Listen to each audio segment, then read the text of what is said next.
The proceeding will start shortly.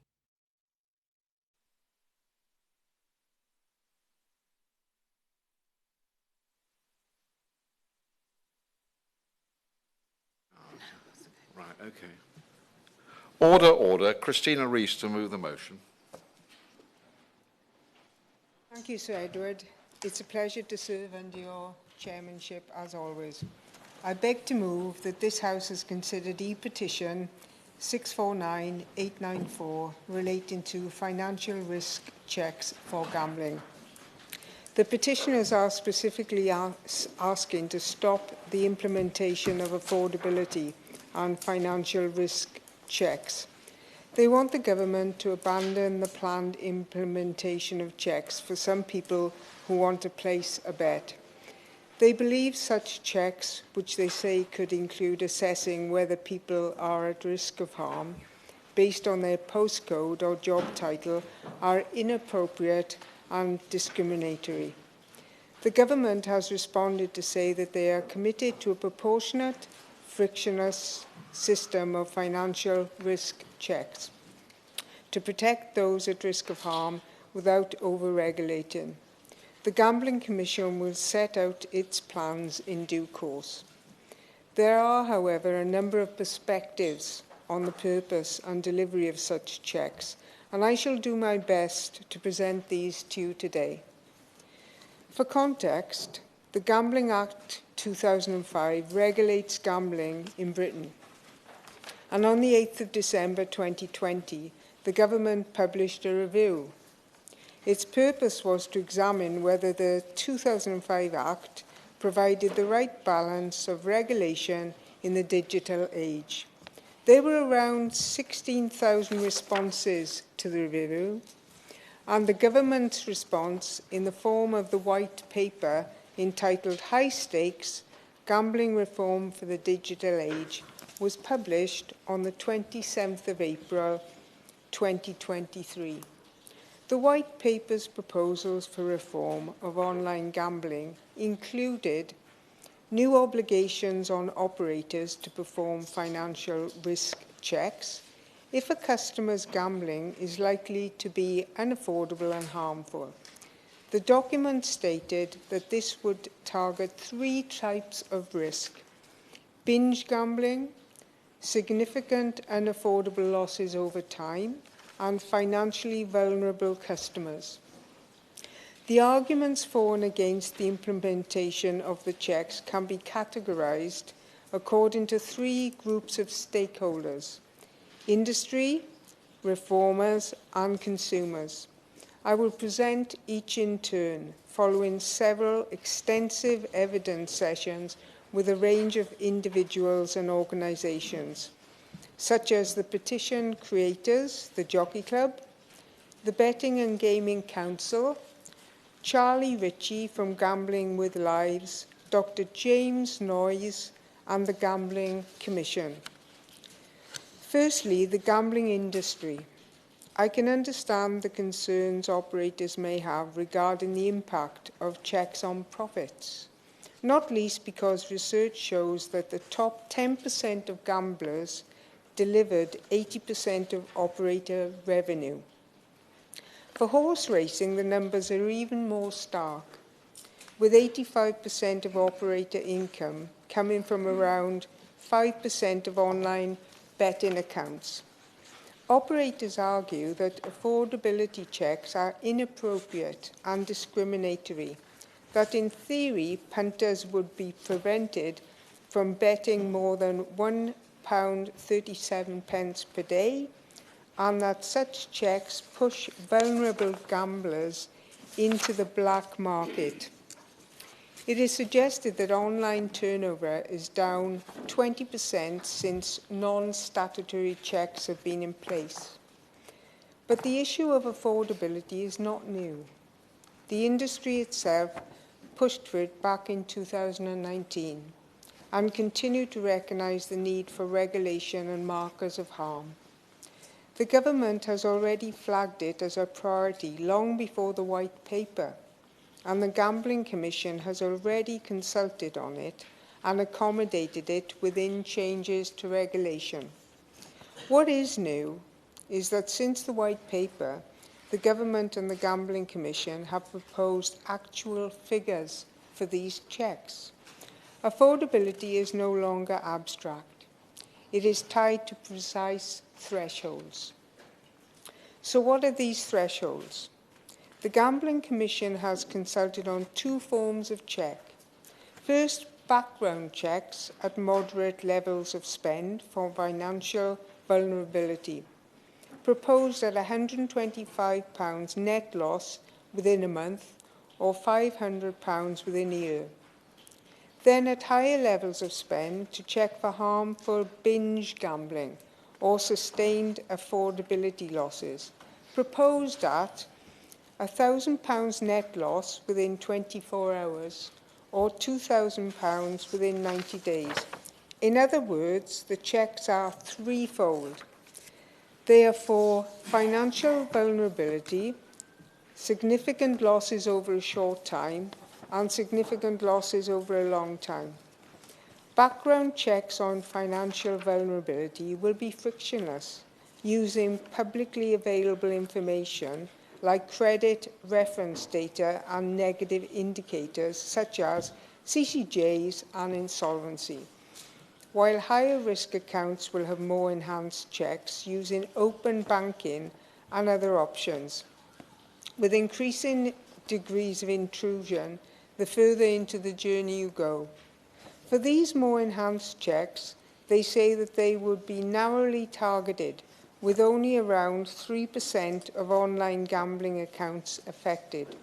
The vast majority of these checks would be frictionless, with the Commission advocating light touch assessment, applying the data minimisation principle and focusing on publicly available data. Only 0.3% of account holders would be expected to hand over additional financial information. Industry bodies and operators point to checks that are already happening and suggest they are far from frictionless. But these are checks that have been introduced voluntarily by individual operators and not necessarily the frictionless procedures being developed by the government. The second group of stakeholders, reformers such as researchers, campaign groups and government itself, have long supported the need for affordability checks on the most vulnerability gamblers and harmful betting. They point to the research regarding the disproportionate nature of 80% of profits coming from 10% of accounts and highlight the well-accepted belief that disproportionate profits lead to harmful losses. In addition, campaign groups are keen to point out that different forms of gambling carry different risks. Things like playing bingo or the National Lottery, or even the vast majority of horse racing betting, is vastly different to the experience and potential for harm of things such as online casinos and fruit. Of course. I'm most grateful, and I must congratulate the Honourable Member for Neath for securing this significant debate in which she can tell there is a great deal of interest from across the House. She mentions horse racing. Will she press the Minister to respond, who will be responding to this debate, to give what reassurances he can to the horse racing community, and I speak for Ludlow Racecourse, which is an important employer and source of entertainment in my constituency, known to members opposite, that this industry will not be threatened inadvertently by the measures to introduce affordability for vulnerable gamblers, which I think we all want to see. I thank the Honourable Member for his intervention, and he's making a very valid point. I'm sure the Minister is listening, as he always does. He's very... Yes, of course. To reinforce the point which my honourable friend for Ludlow has made, I represent Epsom Downs Racecourse and indeed, more particularly, the training industry in Epsom, for whom, in a smaller centre where the owners are not wealthy Arabs but simply people who enjoy participating in racing, the impact on the trainers of measures that really damage the industry would be enormous. It's not just about the racecourse, it's about the livelihoods of the people who train and who operate the training stables. So could I ask her to impress upon the Minister that there is a genuine issue around things like online casinos, but tackling those must not be at the expense of the racing industry that's so important to so many communities across the country. I thank the right honourable member for his intervention, and yet again a very valid point. And I'm sure the Minister listened to that as well, and he will respond in due course.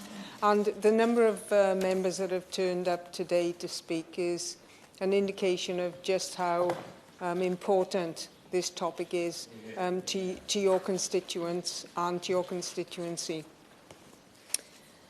So as I was saying, things like playing bingo, the National Lottery, or even the vast majority of horse racing betting is vastly different to the experience and potential for harm of things such as online casinos and fruit machines.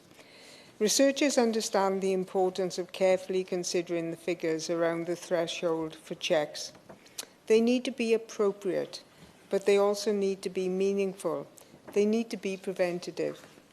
On the arguments that such checks are inappropriate, campaigners rebuke the claim, pointing out that checks which reduce harm are very much appropriate. An example often cited is of how people would wish to produce documentation to produce a gin and tonic. And that is, of course, true. No one would wish to be in that situation. However, there are many examples where the family of harmful drinkers ask a local shop to prevent a sale, or indeed where someone is so drunk that they refused another drink. Neither, it is argued, are the checks discriminatory. They are no different to the checks undertaken almost instantly when a consumer clicks to purchase a product online using the Klarna 3-payment procedure. Finally, we must consider the voices of the consumer, the punter. For most, gambling is not harmful, and bets are small, proportionate and affordable. A lucky dip on the lotto, a lucky 15 on the horses, a flutter once a year on the Grand National. The proposed checks... Yeah, for sure. Many of my constituents enjoy taking part in the time-honoured tradition of having a bet at the races at the fantastic Utoxeter racecourse in my patch. And they're concerned by the proposals that an annual £500 net loss threshold, which, as the Honourable Lady has already said, equates to just £1.37 a day, is going to lead to intrusive checks limiting their freedom to spend their money on an activity of their choosing. Does she agree with me that if affordability checks are to be implemented, they should be carefully and deliberately targeted at those who are most at risk of harm? Thank the Honourable Member for her intervention, and I'm having a tour of the constituency racecourse here, which is good for a little woman from Wales who's learning all about geography today. Yes, indeed, should be measured. The proposed checks will not affect these customers at all. It is important not to conflate the views of industry with the views of consumers. Affordability checks are not about attacking consumer rights or curbing individual liberties. They are about upholding consumer protection and curbing operator excess. Was she aware of that point? Yeah, for sure. She said it's not about anything other than protecting the consumer. Can she think of any other area where the government checks how much money you've got for your own? Well, you... Payday lenders. Yeah, the Honourable Member, I thank you for your intervention. Payday loan sharks might be an example, but I'm sure the Minister will respond in his due course. I slipped out of that one, I think. I tried to. The responsibility lies with industry and operators, not with the customers. In summary, Sir Edward, it is understandable that industry bodies, operators and the horse racing community have concerns about the introduction of financial risk checks. But the idea of introducing checks is not new, and the need for regulation against harmful betting is supported by industry and consumers alike. The issue seems to be that such checks need to be frictionless, without negative impact on punters or operator revenue, and without pushing vulnerable gamblers into the black market. It would be useful if the Minister takes this opportunity to outline how frictionless checks will work and when pilot schemes will be introduced. Thank you, Sir Edward. So I'll remind members that they should bob if they wish to be called. We have got 3 hours, quite a long time, but I want to get everybody in, and I don't want to impose a time limit at the moment. But perhaps those who are called early can look around them and see there's a lot of people trying to take part in this debate, and they can keep their speeches brisk, which is always the best policy, I would have thought anyway, and certainly not more than 10 minutes. So the question is that this House has considered e-petition 649894 relating to financial risk checks for gambling. And the first member I shall call, I'm sure I can rely on to give a brisk speech, Philip Davis. The Chair, I'm not renowned for brisk speeches, but I will try my best. I'm sure the people of Market Raisin are delighted to see you taking such an interest in this debate. I should start, Sir Edward, by referring people to my entry in the Register of Members' Interests. People will see that I have occasionally accepted hospitality from the betting industry and the horse racing industry. I'm also an unpaid board member of the Racehorse Owners Association, and as I always mention on these occasions, I'm the modest owner of racehorses and the owner of modest racehorses. I would like to thank the Honourable Member for Neath for opening the debate and for the Petitions Committee as a whole for allowing this debate to take place. I also particularly want to thank Nevin Truesdale from the Jockey Club for launching this petition, to everyone who signed it to enable this debate to take place, and I also want to thank the Racing Post, who did a tremendous job getting behind the petition, but have also done sterling work in highlighting the damage the proposed affordability checks could do to punters and the sport of horse racing. I also want to commend the Minister, my constituency neighbour, who inherited this policy and whose engagement with all stakeholders has been exemplary. I want to make it clear from the outset that there are 2 groups I want to speak up for today. The horse racing industry is one, but first and foremost, I want to speak up for punters, the one group of people who have been largely ignored in this long-running debate and tug-of-war over affordability checks. They often get caught up in the crossfire in the arguments between the well-funded betting industry and the well-funded anti-gambling campaigners. Sir Edward, I've got no intention of speaking up for bookmakers, partly because most of them in the industry are big enough to speak up for themselves, and partly because their position on stake restrictions is inconsistent, and that is the kindest word I can use. On the one hand, bookmakers will say it is wrong for the state to restrict how much people can gamble, but on the other hand, the bookmakers are the most guilty of all in restricting the stakes of punters who have the audacity to back too many winners, often to pennies rather than pounds. I've warned them time and again that trying to have their cake and eat it on punter restrictions would backfire, and so until and unless they abandon that anti-punter mentality, what they do on this issue will always be subject to some level of ridicule. The principle that people should only bet what they can afford is not a controversial one. It will be the first advice any of us would give to anyone who starts betting.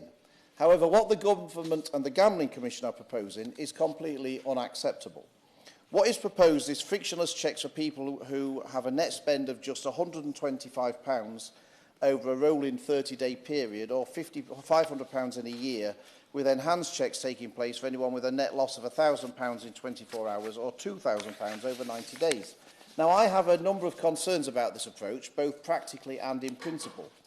I find it somewhat offensive that the Government and the Gambling Commission believe that there is something inherently distasteful about betting. If that is not the case, why does the Government propose this type of affordability check just on gambling? Why do they not ask every retailer in the country to carry out similar checks on customers to ensure they can afford to buy whatever it is they come to the counter with? Is the Minister really claiming that nobody spends more on alcohol than is good for them, more on shoes than they should, or more on holidays than they can actually afford? I will briefly. He doesn't even need to talk about products that are that addictive. As one of my constituents has pointed out, no one checks on him if he spends £150 on a dinner for 2 people. So would he accept that even if the principle is conceded that there should be some checks, the level at which this has been set is far too low. I very much agree with my right honourable friend, as I happily do on most things, Sir Edward. Of course, people spend more than they should on all these other things, but the government is only snobbishly treating punters as some kind of pariah, which I do not appreciate. In Parliament, we should stand up for people's freedoms.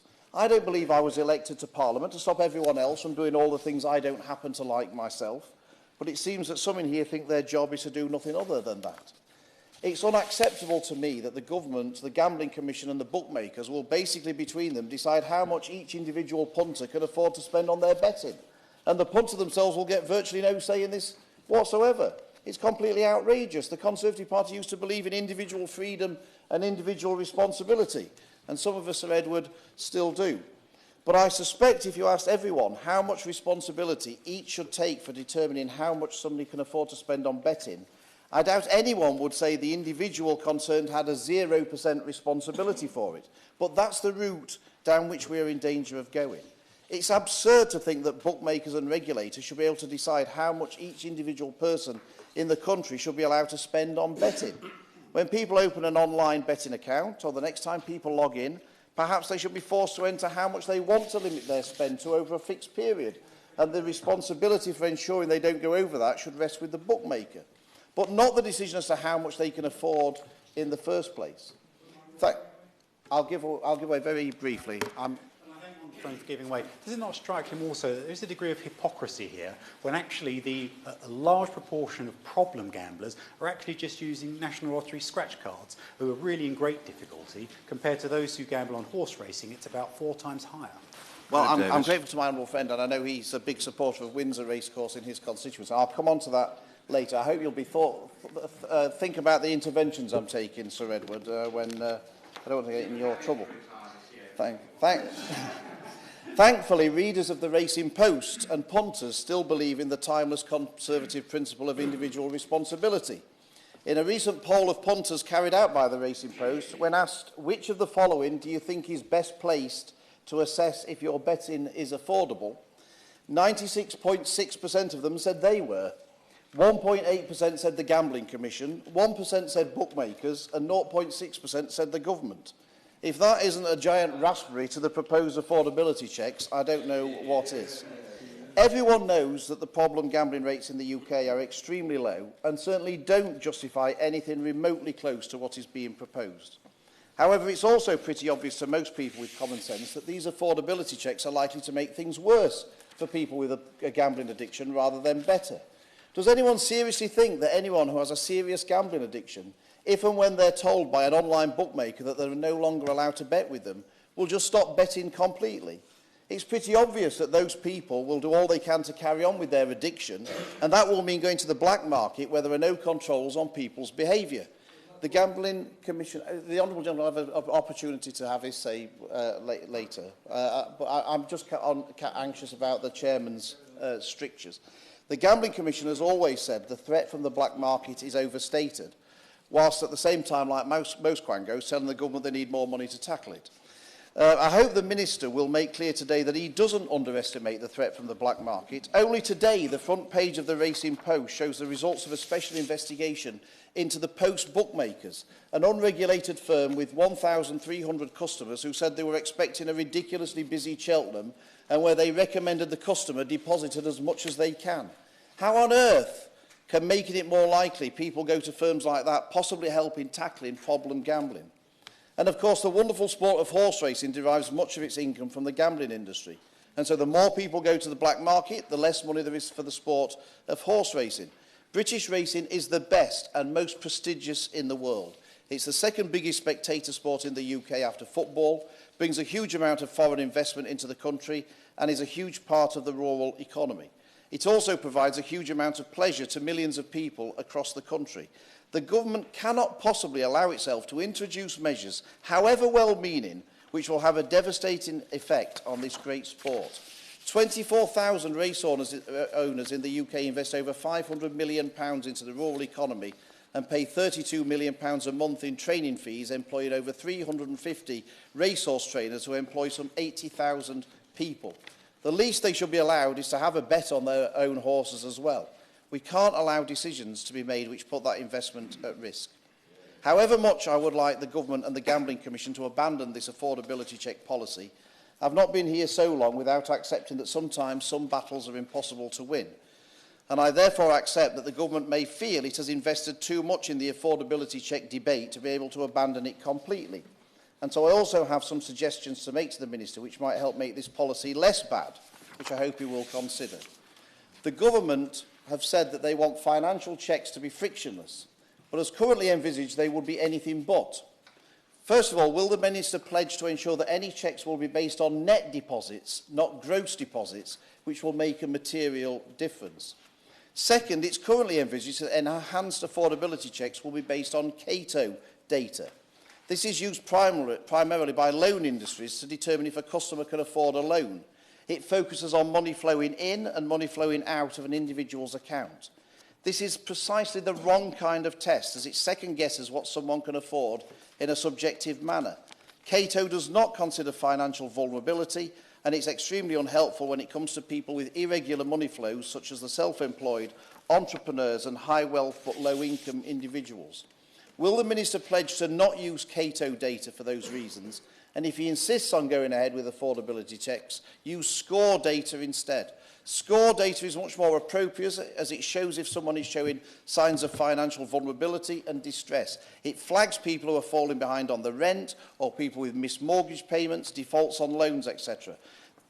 These checks are crucially entirely frictionless and do not discriminate against any group such as the self-employed. Surely, when the Government envisaged affordability checks, this is what it had in mind, checking that people were not resorting to gambling in order to win their mortgage payment they had fallen behind on, rather than trying to second-guess what each individual can afford to spend on gambling. I look forward to the Minister's response to this suggestion. And can he also make clear where anti-money laundering checks will fit in with the affordability check regime? Another suggestion, Sir Edward, if the Government does insist on these affordability checks, is to differentiate between games of skill and games of chance, i.e. separate sports betting from online slots and roulette. Horse racing is not a game of chance and, in my view, should not be treated as such. Incredibly, as my honourable friend for Windsor made clear, the Government currently envisages games of chance, some of them, to be treated more favourably than games of skill. I don't think that the National Lottery will be subject to affordability checks.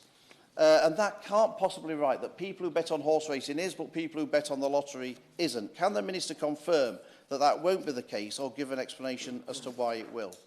Not including the National Lottery in these measures would indicate a disregard for the people who are losing money and only an interest in the people who are winning money. If we're concerned for problem gamblers, why is it okay if they've lost all their money to the lottery just because that money goes to good causes rather than to bookmakers? The National Lottery must be included in all the measures in the White Paper. I end, Sir Edward, where I began, by urging the Minister to look after the interests of all punters, to ensure that nothing is done to threaten the horse racing industry, which will never forgive the Government otherwise, and to stand up for the key Conservative principle of individual freedom and individual responsibility.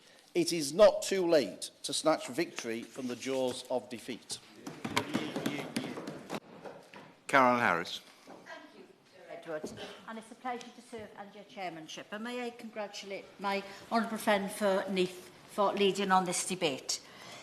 It's an honour to speak in this petition debate on a topic that I am truly passionate about, reducing gambling harm and protecting those most vulnerable. According to the Gambling Commission, 22.5 million people in this country gamble. That equates to around 44% of the adult population, an overwhelming majority do so without any issue, but not everyone does. And for those for whom gambling is an addiction, the Commission and the Government have a duty to act responsibly and to protect them from harm. The publication of the long overdue Gambling White Paper last April was therefore widely welcomed by the Gambling Related Harm, APPG, of which I chair, as well as a growing community of organisations, charities, academics and clinicians, all intent on reducing gambling harm, protecting vulnerable and saving lives. Whilst concerns remain about the consultation times on the proposals in the White Paper, subsequently how long it will take us to get to where we need to be, what is important today is that we lay out why these changes are so critical and specifically the positive impact that affordability checks will have in reducing harm and saving lives. In their patterns of play research, the Gambling Commission identified that the most profitable 1% of accounts make up 70.4% of the gross gambling yield, echoing previous research from the University of Liverpool. The gambling industry is relying on a hugely disproportionate percentage of its profits coming from those affected by gambling addiction who are subsequently being harmed by unaffordable losses. Now, historically, the industry has recognised the need for responsible gambling and ensuring that customers spend within their means. In 2018, seems like a lifetime ago, the Senate Group, the industry standards body, which was later absorbed into the Betting and Gaming Council, set out 3 steps which responsible gamblers should adhere to. Only gamble what you can afford, set limits, and not chase losses. Suggesting someone gripped by addiction would be able to make rational decisions on what is affordable is somewhat naive. Nobody would even contemplate this for any other addiction. So surely the logical way forward would be to productively introduce affordability checks on anyone gambling larger sums. I certainly will. I thank my honourable friend for giving way and congratulate her on all the work she does on this matter. Would she agree that primarily the focus around this issue is protecting the most vulnerable people in our communities, and it's also not about being anti-gambling per se? The reality is that the industry has failed to act, which is why these measures are needed to protect the most vulnerable people in our communities, and it is a small price to pay to protect those people. I totally do agree. Anti-gambling is one thing I'm not. I am very, very fond of visiting the racetrack, as I am the bingo hall. My motive does not come from being anti-gambling. I want to protect vulnerable people. So surely the logical way forward would be to proactively introduce affordable checks on anyone gambling larger sums. These would not stop anyone who can afford to from betting as much as they choose, but it would stop those who can't. After carefully considering the evidence, the government included a consultation on 2 forms of these affordability checks in their proposals in the White Paper. The first would consist of background checks on those spending moderate levels, which would look at financial vulnerability. The proposed limit for these checks to be triggered would be a net loss of £125 within a month or £500 within a year. The second would be a more enhanced check for those regularly spending higher levels, which may indicate a binge gambling problem. The proposed thresholds for these would be a £1,000 net loss within 24 hours and £2,000 within 90 days. Half for those aged between 18 and 24, given that this group have already been identified as being at greater risk of harm. While many have jumped to condemn these checks, it is important to be clear about who would be impacted by them. Recent research conducted by Dr. Philip Newell from the University of Bristol and Dr. David Zendel from the University of York, using open banker data, found that the unharmed gamblers have an average monthly spend of £16.41. This compares to £208.91 for the highest risk group. This suggests that risk-free gamblers would very rarely trigger any affordability checks. If anything, the figures highlight the fact that the proposed thresholds are actually far too high and could be set at a lower level. And let's be clear, the initial background checks for financial vulnerability would be frictionless, using publicly available information such as credit reference data alongside negative indicators such as county court judgments and insolvency checks. And the enhanced checks would initially use open banking, with more intrusive checks only being triggered further down the line. It must also be put into perspective that these enhanced checks would be narrowly targeted to around 3% of the online gambling accounts affected. And I can say at this point that it is the online accounts that are key here. Online is where the most harm is taking place. It's where people, incredibly vulnerable people, are able to spend until last week's announcement without limits. Money that they just don't have, with no intervention, with no contact with anyone that might just notice a problem. Online is causing harm at rates far in excess of any land-based venue, and it is important that we keep that in mind. As an APPG, our focus has always been on this, and we have continually called for the likes of horse racing tracks and bingo halls to be considered separately when it comes to legislation. Of those 3% of affected online gambling accounts, the vast majority of checks would be frictionless, and the Gambling Commission has already advocated for the focus of checks to be on publicly available data. Research suggests that only 0.3% of account holders would be subject to the level of checks that would require them to hand over any additional financial information. But it seems that this smaller number of enhanced checks that would require consent of the part of the individual are actually being used as a scaremongering tactic to turn the debate on affordability into a controversial topic. Given that they have such a minimum impact, it's difficult to see why these checks have been contested so vehemently.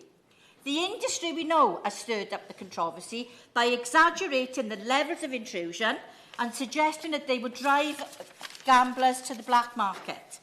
This loses the whole point of the checks, which is to protect gamblers from harm by ensuring that they are spending within their means. Surely this is in the interest of the industry, who currently have a reputation for allowing those unable to control their gambling far in excess of what they can afford to spend. I certainly will. Given way, she's making some really strong points, and she's done some excellent work on this issue.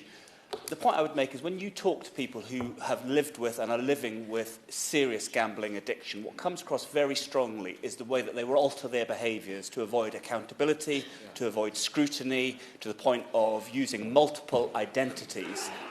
That being the case, what confidence does the Honourable Lady have that these kind of checks, which, as she says herself, some of which will be intrusive, really will drive the better outcomes that we all hope to see?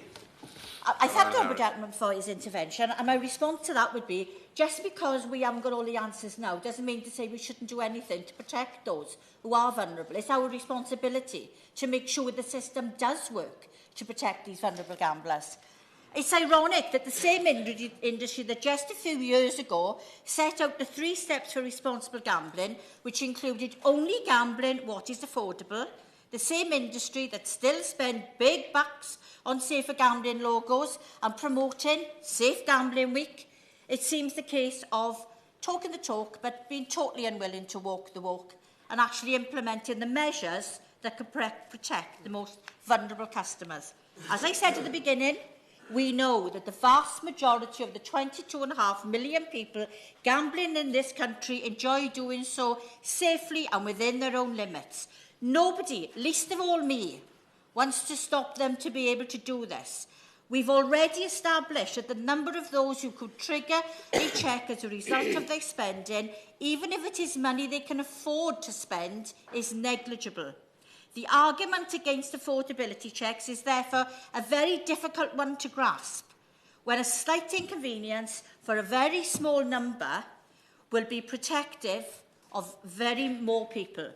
The argument for affordability checks is comprehensive. It will stop those gripped by addiction from gambling more than they can afford. It will reduce the levels of harm that we are currently seeing. It will protect the industry's most vulnerable customers. And most importantly, and I say this, that there are people in this room today who have lost children because of this addiction. It will save lives. Thank you, Sir Edward.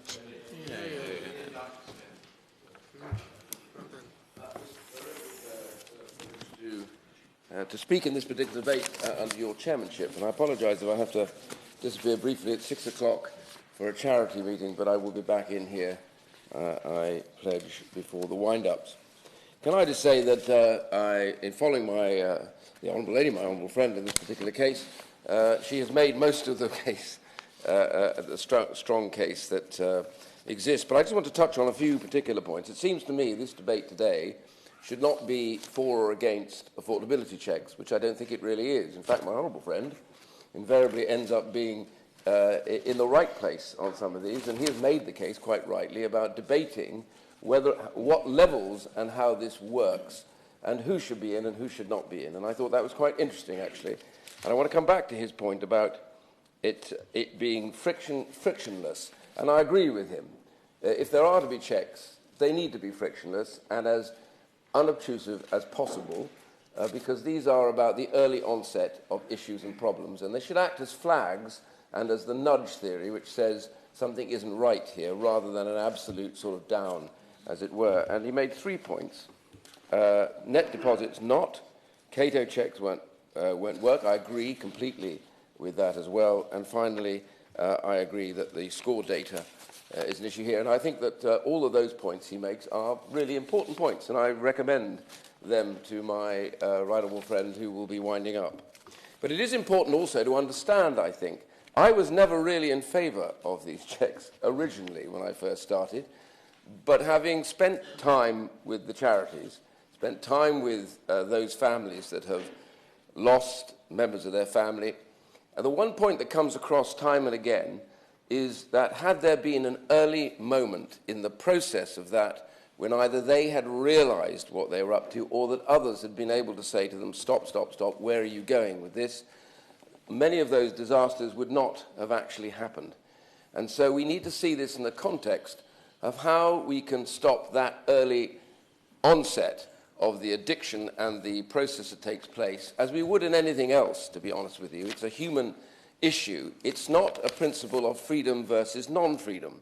There are many things that we have dwelt in the course of the many hundreds of years in this place where absolute freedoms have to be constrained to some degree, and you limit that as much as you possibly can. And I think that is the case in this process, which is why I think we should here be able to settle on that. Can I first of all say that I don't have a racecourse in my constituency, but I used to have a dog track. The dog track closed. It was a very famous dog track, but it closed because the owners themselves decided they could make more money by going online and online gambling rather than allowing people to come to the stadium and bet, which I had done in the past. And I have to say, I, like anybody, well, perhaps not everybody, but anybody else, likes to go to race meets, and I like to bet on horses because it makes it more exciting. And I always try and go to the ring to do that. And I have to say that race course owners have done no good to the ring, which is really proper betting. They've pushed it further and further in many cases away from the smart stadiums.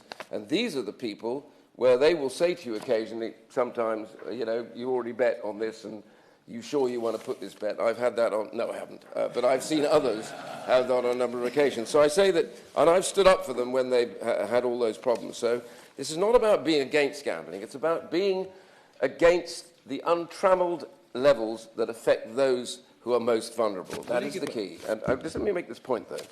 So let's just make it very clear what is not on the table here. As things stand, there are no checks for on-course bookmakers, and none are planned. And I would be against that in this particular regard, should we decide to go down that road. And first of all, also, this is important, that the same exists for land gambling, as it were. So that we are not, that has not been the case of planning to check those or to stop those in the same way as online. I'll come back to online in a second.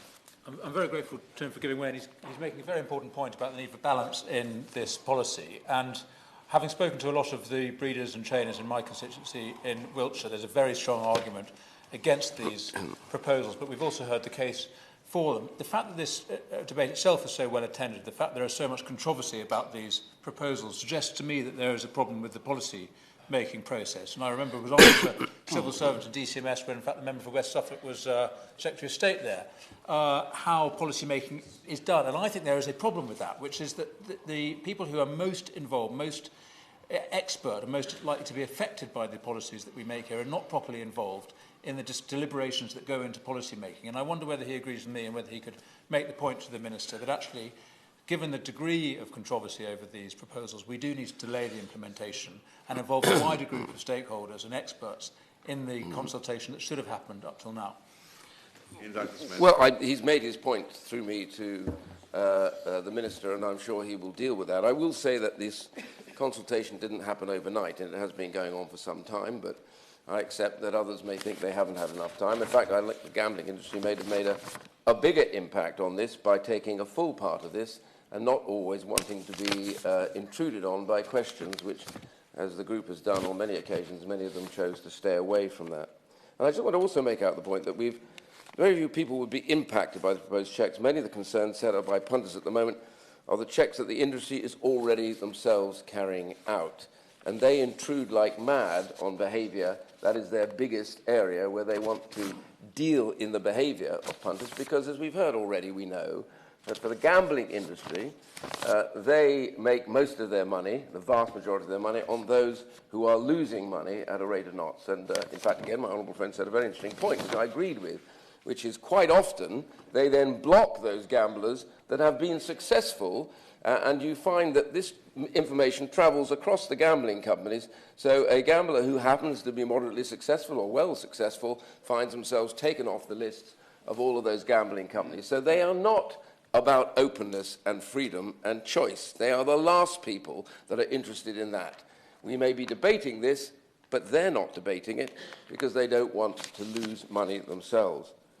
And also, the important point is that they themselves haven't shown a huge amount of respect for the racing industry, the horse racing industry. You know, many of the time they now push, if you go to them, betting shops are now also encouraged to cross over to FOBTs, now B3s, and to SSBTs, which allow cash remote betting inside shops. The remote sector has long looked to cross-sell away from the horse race betting to other sport betting. So, you know, one thing I want to make absolutely clear, they are not that interested in the success in the future of horse racing per se, but just how much money that they can take out of it. I am desperately keen that the horse racing industry should thrive. I absolutely believe it offers huge prospects for those in the rural areas. It's a hugely successful industry. It's a global industry now, and no one supports it more than I do. But I'm going to complete and end this now by simply saying the debate today shouldn't be about the absolute purity of no checks.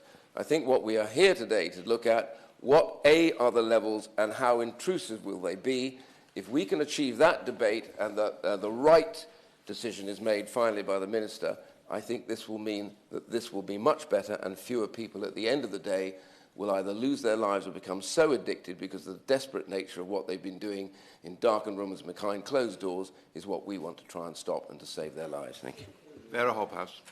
Thank you, Sir Edward, and it is a pleasure to serve under you in the chair, and I congratulate the Honourable Member for Neath for bringing this debate to this chamber. And I think what the debate has already shown this afternoon, this is very much a question of balance. We do recognise the problem of gambling and gambling addiction, but we also understand that there are many forms of gambling, and the majority of people speaking here today are here because we are supporting horse racing and race courses, and we must make sure that we don't try to stop harm, which we absolutely all are in favour of doing, but not putting the baby out with the bathwater and putting out of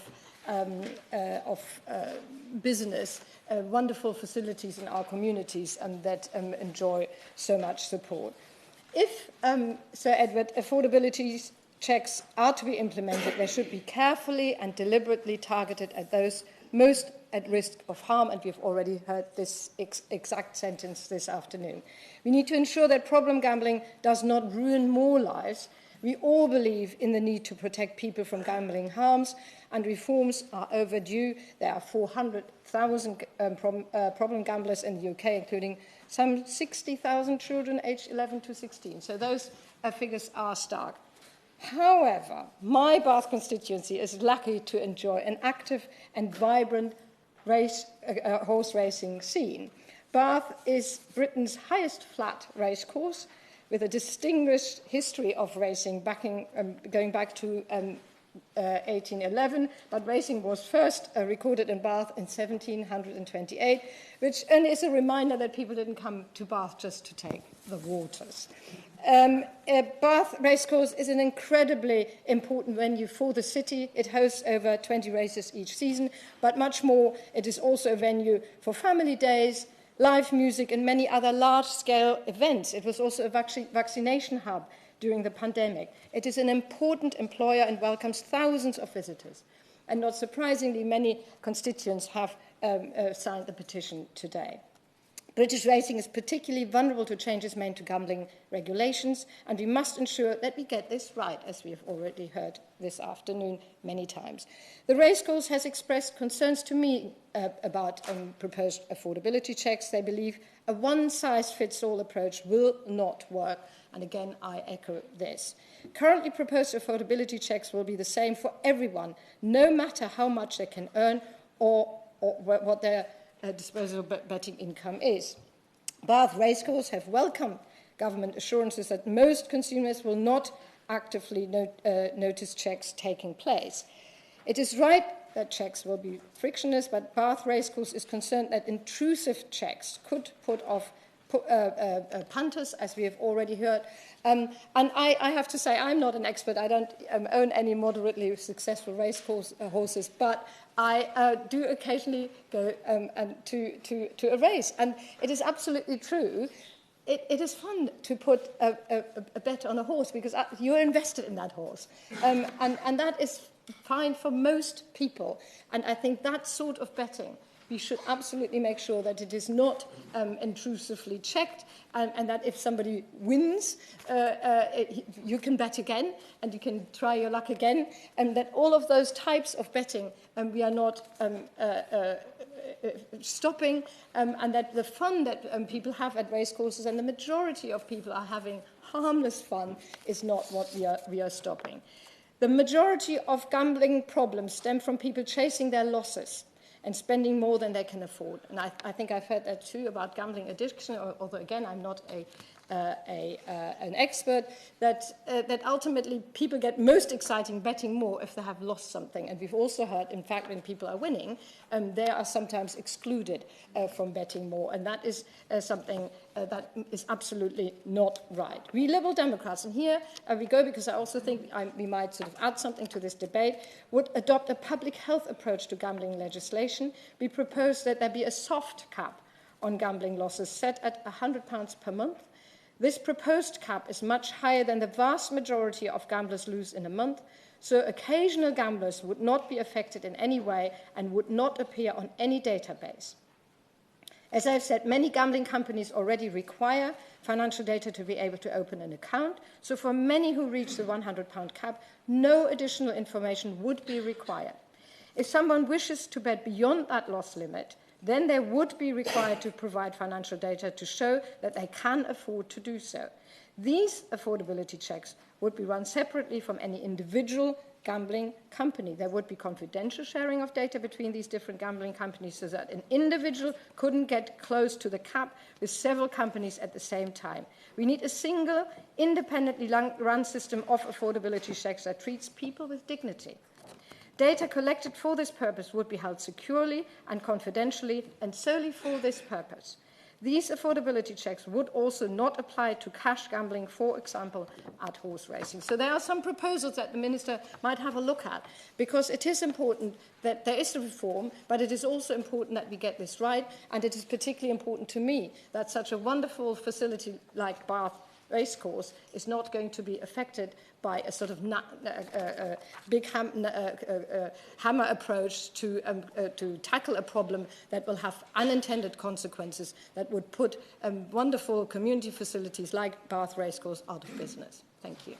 Thank you very much, Ms. Healy, and it's a pleasure to be able to speak in this debate, and I'm grateful to the member for Neath for introducing it. I'm even more grateful to the more than 100,000 people who signed this petition. It reached 100,000 calling for this debate in only 27 days, and 1,200 of those signatures are from my Newmarket constituency. My constituency is called West Suffolk, but the vast majority of them from Newmarket in in West Suffolk. And not only does it feel like being at the start of a horse race surrounded by so many colleagues because it is so busy in here today, I've been contacted by other members, including 2 ministers who wanted to speak but can't. The former Chancellor, the member for Stratford, wants to speak and can't. This is a huge issue, and I don't want to leave the minister with the impression that this is a side issue. This is absolutely central to the future of horse racing, and we are making a mistake, and we must stop, and we must start again. And I want to set out why. I bow to no one in caring for and having a regard to the problems of gambling harms. I have seen it for myself. I've spoken to those who have lost children. As the Culture Secretary, I brought in the limits on fob teas far below the recommended rate. I overruled the official advice to bring in the £2 limit with the support of the member for Swansea East, the member for Chimford Woodford Green. We worked together on that. I care deeply about, and I understand both as former Culture Secretary and former Health Secretary, I understand gambling harms. But these proposals, as they're being brought in, are going to make that problem worse. The PwC report recently published showed that the amount staked by UK online gamblers on the unregulated market in 2020 had doubled to 2.8 billion from the previous 1 to 2 years. In December 22, over 250,000 people visited unregulated black market sites compared to only 80,000 during the same month the previous year. Now, this has a huge impact on horse racing, which I'll come on to, but it also has a huge impact on gambling-related harm. Online casinos, games of chance rather than games of skill, these are a serious problem that needs addressing. And I would recommend that the limits being proposed in some of the proposals of £5 are themselves reduced to 2. I think we should be extremely tough on games of chance, which are programmed algorithmically to ensure people lose money. Yeah. And I don't think anybody in this debate would oppose the introduction of measures to resist those types of addictions, for addictions they are. So I bow to nobody in my support for measures to tackle problem gambling, but I'm afraid to say I am convinced, having looked at the evidence, that bringing in these measures, as they are not just proposed but being brought in, is increasing, not decreasing, gambling harms. And we should not fall for the old adage of, we have a problem, we must do something, this is something, therefore we must do it. I'm afraid to say the current proposals are going to lead to worse problems, not better. Many of the offshore firms explicitly target those signed up to the GamStop service. They explicitly target them.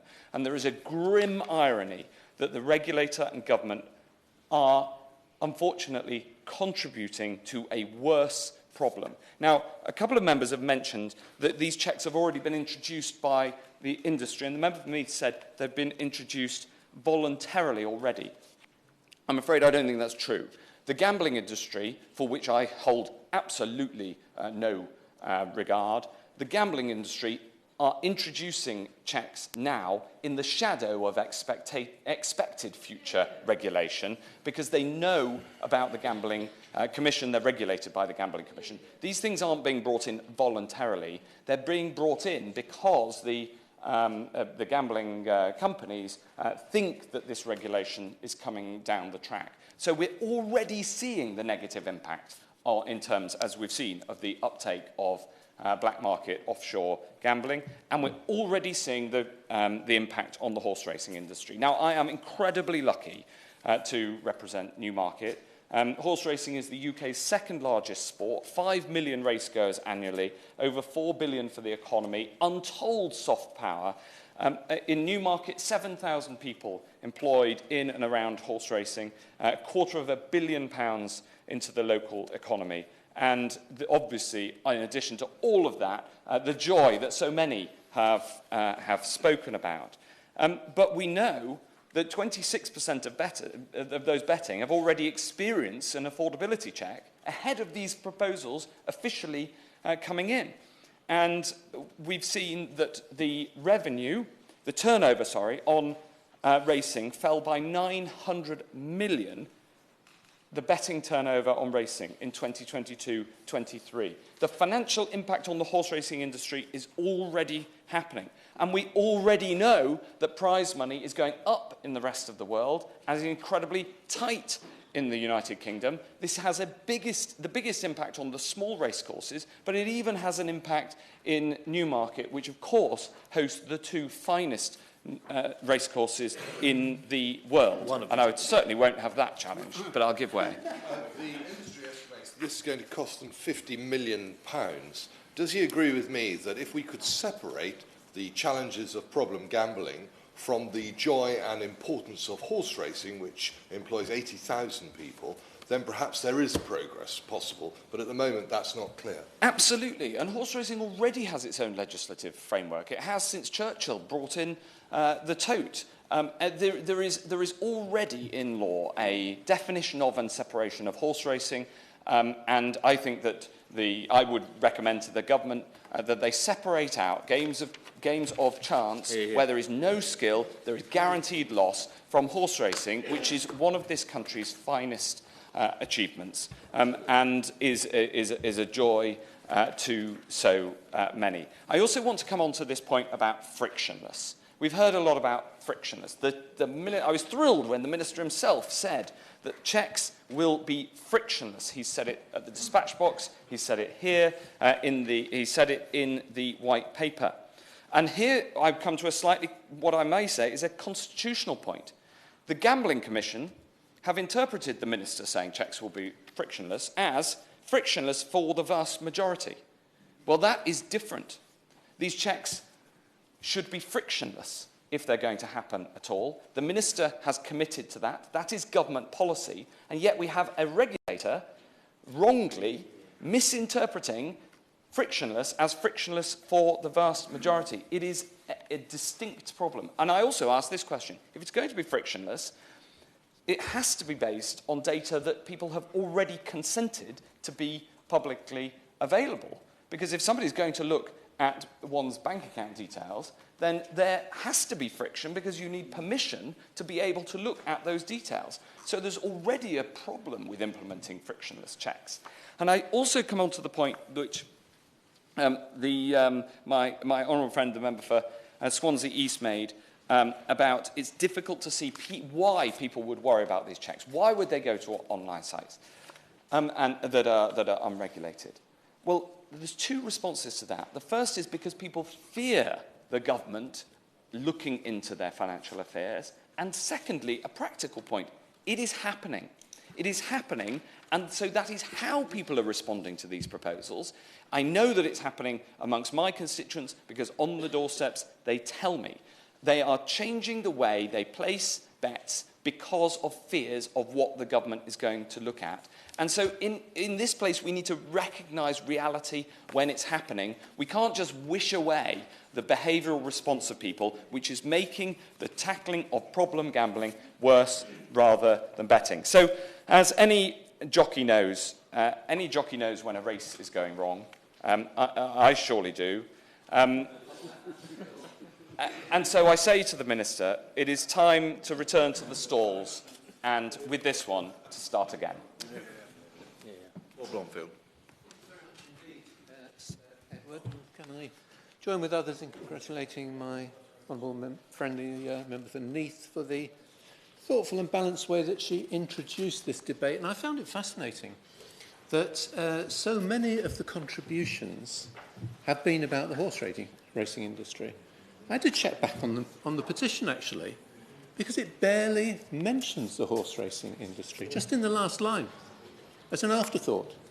And we would all want to defend and protect the horse racing industry, but I fear that in this debate, it's being used as a wedge by a gambling industry which is looking for an area where there's great affection in order to prevent something which is doing much wider harm. And I I will indeed.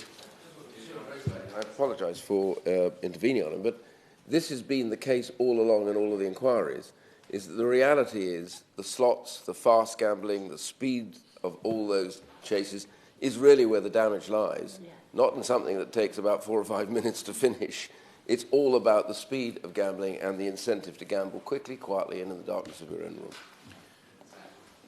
Well, I thank my right honourable friend in this context for his intervention, because he's done such good work on this issue, and on this point he's absolutely right. I've become involved only over the last 6 years or so in issues around gambling reform, and as a result of the death of one of my constituents, Jack Ritchie, as a result of gambling addiction.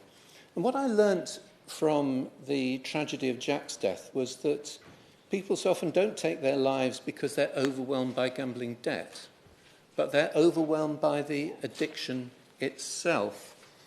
And Jack's parents were very clear to me when I talked to them, and it again echoes a point that the right honourable member for Chingford made earlier, that had there been checks and balances, preventative measures in place at an early stage on Jack's journey into addiction, it could have transformed the tragic outcome that they saw when he took his life.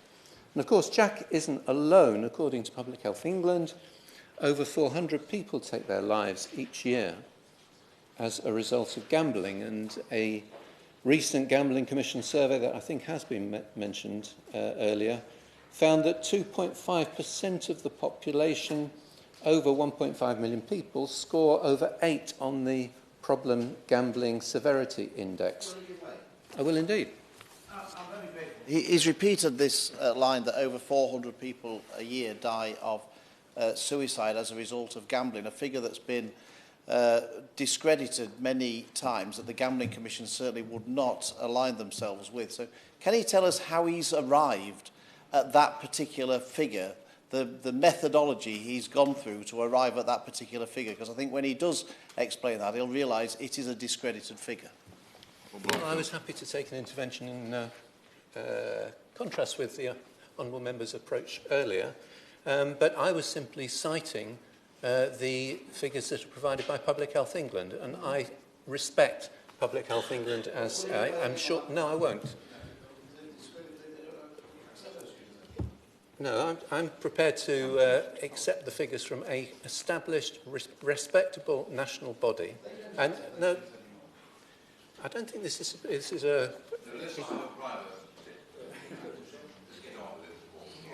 I'm very happy just to get on with it, because the point that I was seeking to make is that gambling addiction is a health issue. I mean, very shortly, the NHS are opening a gambling harm clinic in my constituency.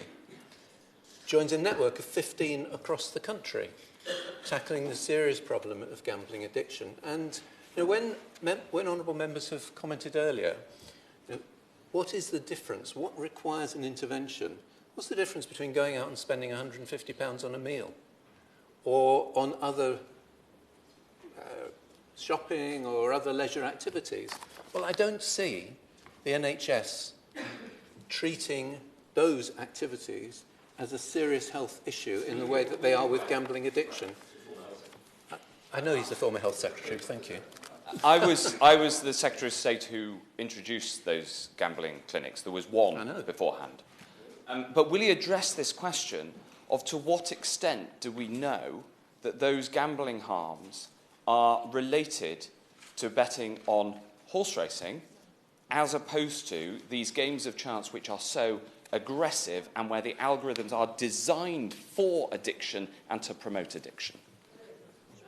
Well, I'm happy to have taken that intervention, because I wasn't seeking to make that point. I was recognising in my earlier comment about the way in which horse racing is being used as a wedge issue to tackle a different problem, echoed by the right honourable member from for Chingford, echoed by the comments that my honourable friend for Swansea East made earlier. There is a distinction, and don't let horse racing be used to undermine affordability checks which are needed in a different context.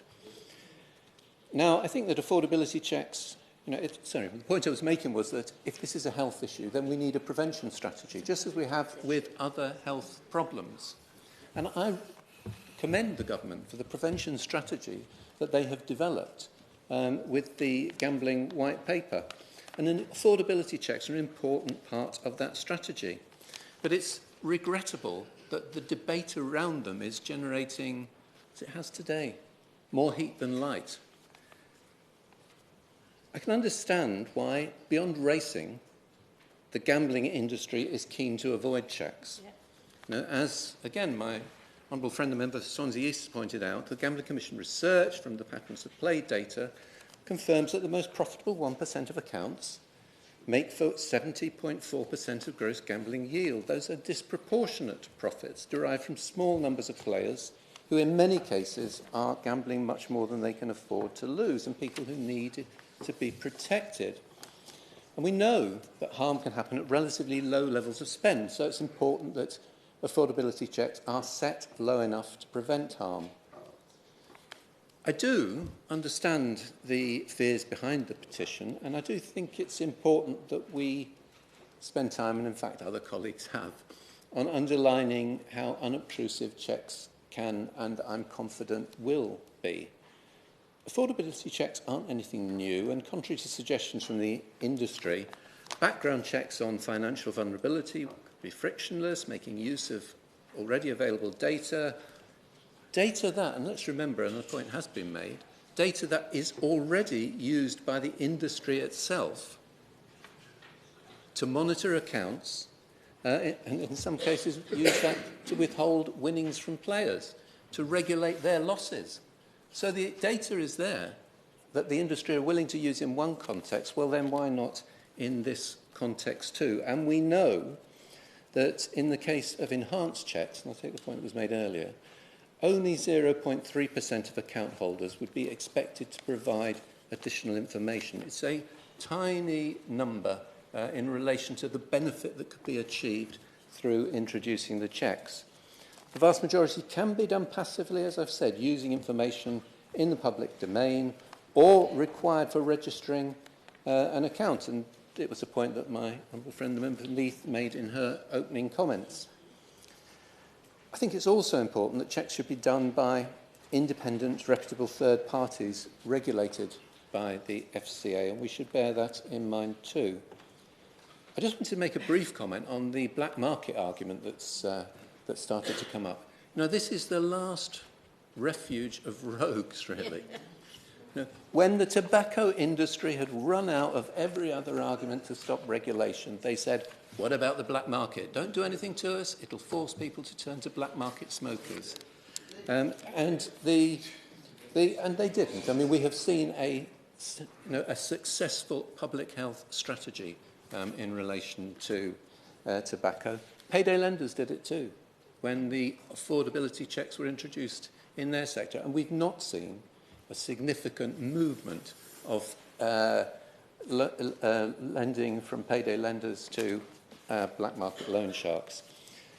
So claims about potential growth of black market following more stringent regulation have been successfully challenged, including by the Gambling Commission, whose powers to address the issue of illegal sites will be further strengthened by provisions in the Criminal Justice Bill. And I understand the difficulties in regulation in the online world. We are facing rogue operators across the online world, but if we're prepared to try to tackle them in other spheres, why not in terms of online gambling? So I think that affordability checks, Sir Edward, will play an important role. They must be set independently rather than by the industry. They should be set at a level which will protect those needing them most. And I recognise that many people enjoy betting safely and without harm, and we can and should ensure that affordability checks are frictionless, except in the most extreme circumstances.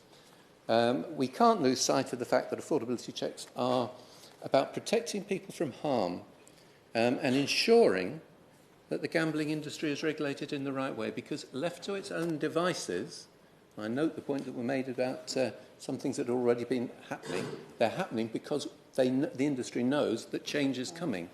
Left to its own devices, we would never have seen these sort of measures. Thank you, Sir Edward. It's a pleasure to serve under your chairmanship, and I refer the committee to my entries in the register of members' interests. I also proudly claim to be the Member of Parliament for the Cheltenham Racecourse and also co-chairman of the All-Party Parliamentary Group, along with the Honourable Member for St Helens North. But I'm afraid I'm going to have to disappoint the last speaker, because I am going to speak mainly about horse racing.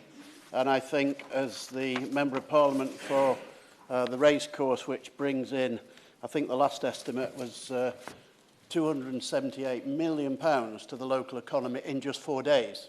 And those 4 days are coming up very soon. So I think I'd be neglecting my duties if I did not speak from a horse racing point of view. I want to welcome and thank the Minister for always being available for meetings to discuss this and always being willing to come to these debates. I don't think he's particularly enjoys them anymore, but he always turns up at them and always listens. So I want to thank him for everything he's doing on this. And I do recognise that this issue was dropped on him by previous ministers, and for that he has my deepest sympathy. I want to point out the relationship between betting and horse racing. It's not always obvious. The figure, of course, varies, but something like 40% of racing's income comes from betting companies in terms of levy, media rights and sponsorship. I also want to explode a myth that horse racing is this rich sport. It's referred to as the sport of kings, and of course we have had a number of monarchs who have taken deep interest in horse racing. So from that point of view, it's the sport of kings. But it is a very poorly funded sport. If we look at the top 1%, then maybe there's a lot of money there. But if we look at the whole pyramid, as it were, we find that it actually is not very well funded at all. Just yesterday, if we look at prize money, horse race owners actually are the unsung heroes in racing, because they lose, and I'm not one of them, they lose so much money. I'm surprised that they continue at all, but they do. And I just want to quote some figures from yesterday's racing. At Hereford, the average prize money was £4,342. Now, not many miles away in Ireland, at Naas, the average prize money was £12,479. 2 races in France yesterday averaged 27,000, and in Hong Kong, that's almost off the scale, the average was 154,620. So we can see how very poorly horse racing is funded in this country, and that has a knock-on effect on stable staff and on jockeys and on trainers, who are all far from rich, quite the reverse, believe me. But British racing, while it's the best in the world, is probably almost the poorest funding in the world. Now, the reason I make these points is that racing cannot take any more further financial setbacks. And that is why racing and betting have come together as never before on this issue. They know, the greatest ever threats to their existence that have ever been in place. And I'm not exaggerating when I say that. And imagine the UK without the Grand National, the Derby, Royal Ascot, the Cheltenham Gold Cup. These are iconic races, and it would not be the same without those magnificent races. And I have to say that changes in the levy, which are being discussed at the moment, would not compensate for the loss which racing could face as a result of these affordability checks. Quite the reverse. It would be seen, to use an old political phrase, a double whammy. I also then move on to the... certainly. What do you think about the boat race, Wimbledon, the Calcutta Cup? I had to mention it. None of those are funded by the gambling industry, and yet they survive. Well, they're very, very different. I think I'm right in saying, and people more experienced might correct me, but across the world, I think horse racing is funded by gambling companies. I'm not fully aware of how other sports are funded, so I'll have to sort of ask him to excuse me in that respect. I've always been in favour of racing expanding its income stream and getting more and more sponsorship, which it does do a lot of work on that. So I would be very happy to see racing go down that, but it is nowhere near there yet, not by any means. There's also the philosophical aspect of this, as we've heard. A Conservative government actually should not be telling people how much money they should spend. And I also would be very keen, though, to recognise that we do need to help problem gamblers. But I really think we should be targeting people who are possibly liable to become addicted to gambling rather than people who spend too much on gambling. Because if we try and stop people who spend too much on gambling, we then into the philosophy of it. What about people who spend too much on alcohol? What about people who get addicted to shopping? Some people do get addicted to shopping, and the question was asked earlier, we don't see the health service dealing with those people. Well, perhaps we should. Perhaps we should, rather than just focusing on one aspect of society, in other words, gambling. Perhaps that's a criticism of the health service. It's not something to be proud of. We should be looking at people who've got other addictions. And people with addictions often have other problems as well. And I do speak from some knowledge on this. People with addictions do have other problems as well. So rather than saying, oh, you can spend £100 a month, but not £200 a month, that does not address people with addictions. We should be working out systems that actually do address those who are in real danger. So I'm not going to speak very long. I am going to respect your 10-minute guidance, Sir Edward. My suggestions then would be that we should halt this process. My honourable friend, the member for Shipley, said perhaps the government's invested too much capital in it. Well, not as much capital as they invested in HS2, and they managed to pull that. Eventually, but quite rightly. So I do suggest that we take a step back from this, because we are risking destroying a betting industry, but far more importantly, from my point of view, destroying the second most popular sport in the United Kingdom. Certainly, yeah. I thank my honourable friend for giving way. He's making a fantastic speech. And one of the few members in this chamber today that doesn't have a horse track in my constituency of Old Bexley and Sidcup. But my constituents are very passionate about this issue because, like me, they believe in personal responsibility. They believe in freedom. And they like a day at the races. They like a day at the races. And we shouldn't apologise for these issues. And as he does represent the area of Cheltenham, I wonder if he does agree with me that these checks, as designed and as being used voluntarily so far, are deeply flawed. And actually, on weeks like Cheltenham, they could see people forced into the black market on the first day if they've had a bad day's betting.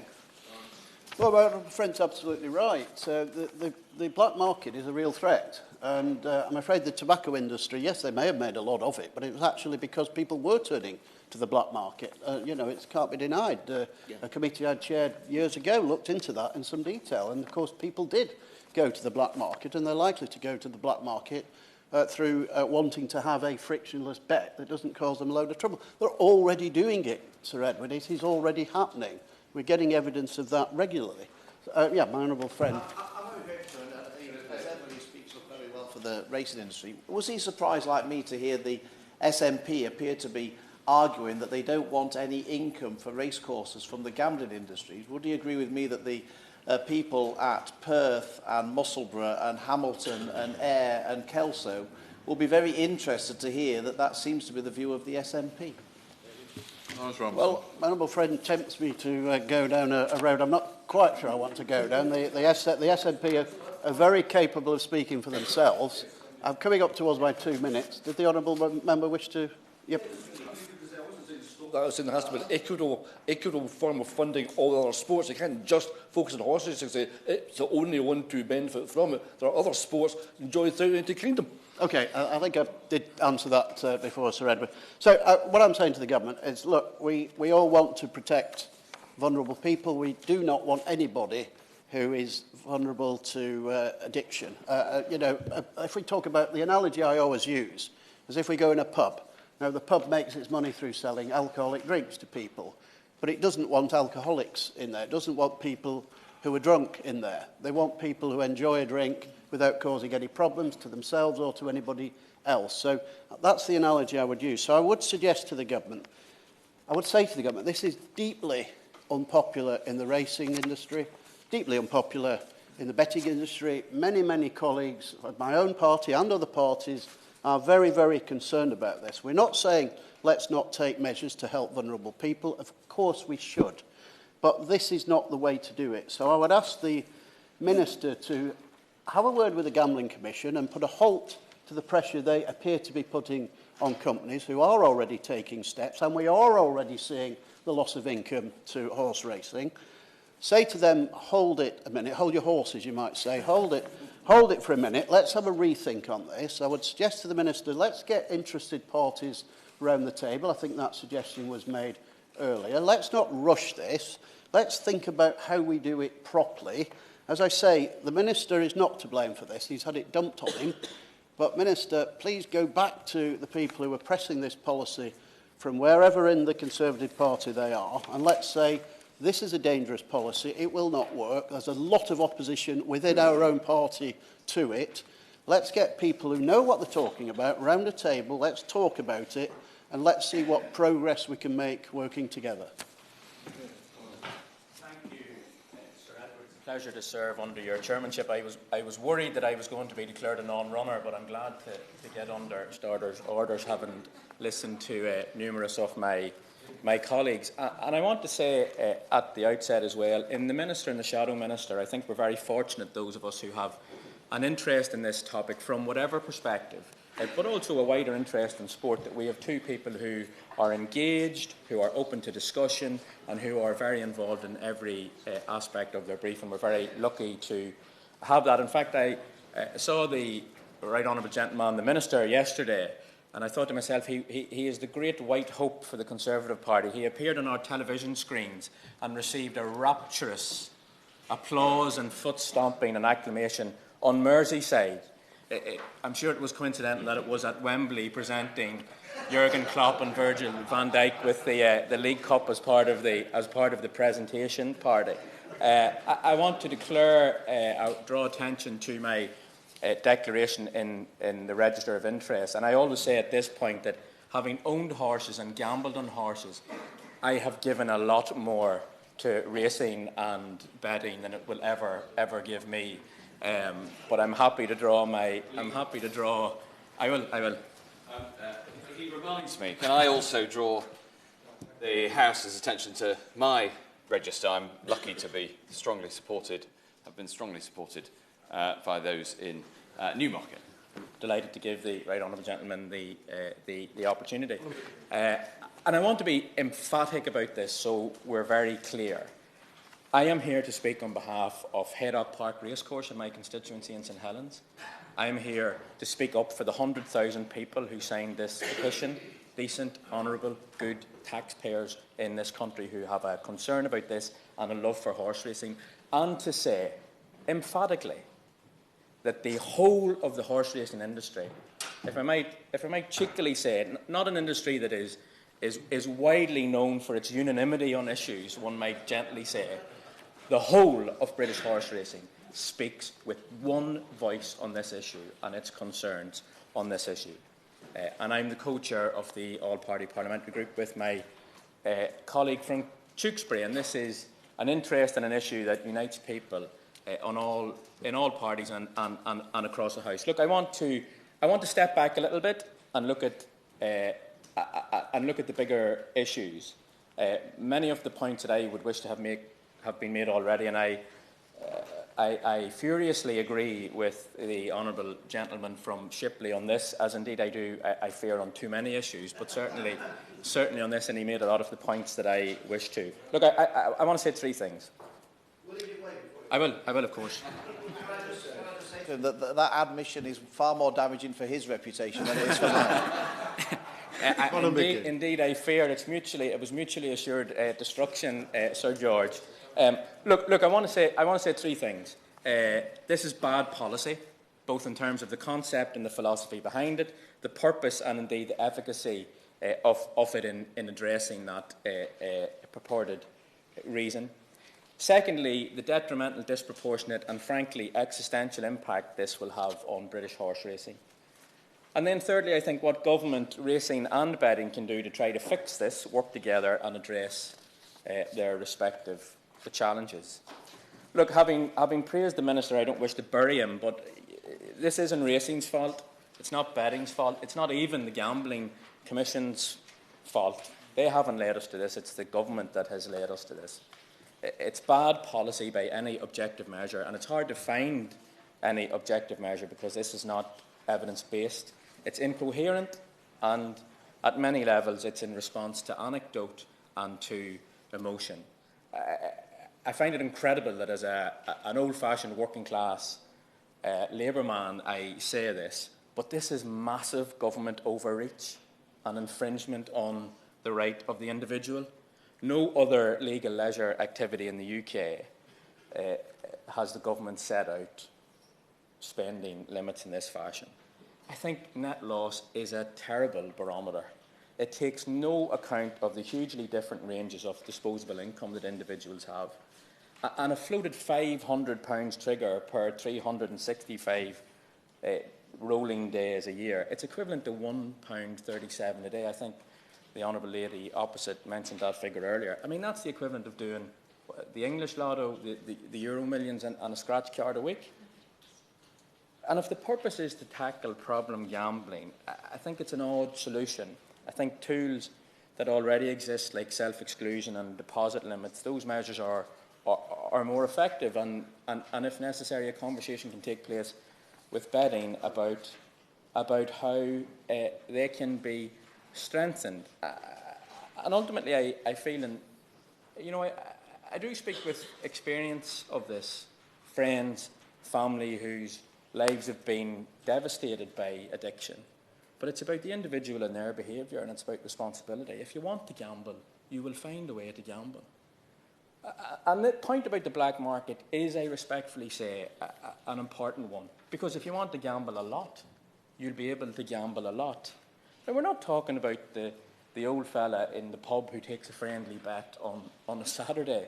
This is about organised crime. This is about national security. This is about the use of technology through drones flying over our race courses, through manipulation of data, through all of those things that the sport has to work 24 hours a day, 7 days a week to prevent becoming something that gets out of control. And we're warning about this. The Racing Post front page today made very clear the potential consequences of this. Thousands of people, millions of pounds, that's the scale that we're talking about. And that leads me on to the point about racing having a specific problem. Look, we don't have to imagine the impact of this, because de facto checks are happening and having an impact now. And racing has a specific problem because of the unique, inextricable relationship that we have with betting through the levy. And it is creating a funding crisis for our sport. Look, like all sports, racing is facing economic headwinds that make it difficult. But it's this almost, if not deliberate, certainly careless decision to hurt betting revenue, as is set out in black and white in the government's white paper. The £900 million reduction in horse racing betting revenue means a direct hit of £50 million to racing, and that's the genesis of this problem.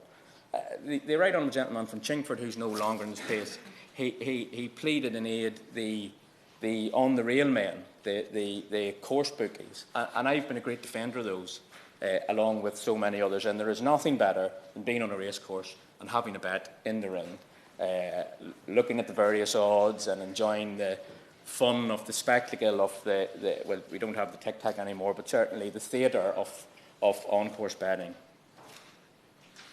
It generated £120 million in turnover last year. Off-course betting generated £3 billion in revenue last year. We're talking about a £5 billion industry. So if you're going to come to a debate like this and propose solutions, they have to be serious ones based on numbers and based on figures. And it's this reduction to the levy that will result from less betting on racing and have a resultant loss in the value of media rights. And this, of course, has a consequential impact on prize money. race courses that face a very, very difficult environment already, and participants, owners and trainers who feel frustrated about the level of prize money. It risks the sustainability of our courses and racing yards, and that means closures and job losses. And you very quickly put racing in a death spiral, and we've already seen the impact on punters. I can attest to this. Racing becomes a less attractive product, bookies have removed best odds guarantee, and you can hardly get a bet on. Because racing is part of a delicate ecosystem. We're not quite an endangered species, but this essentially puts a motorway through our habitat.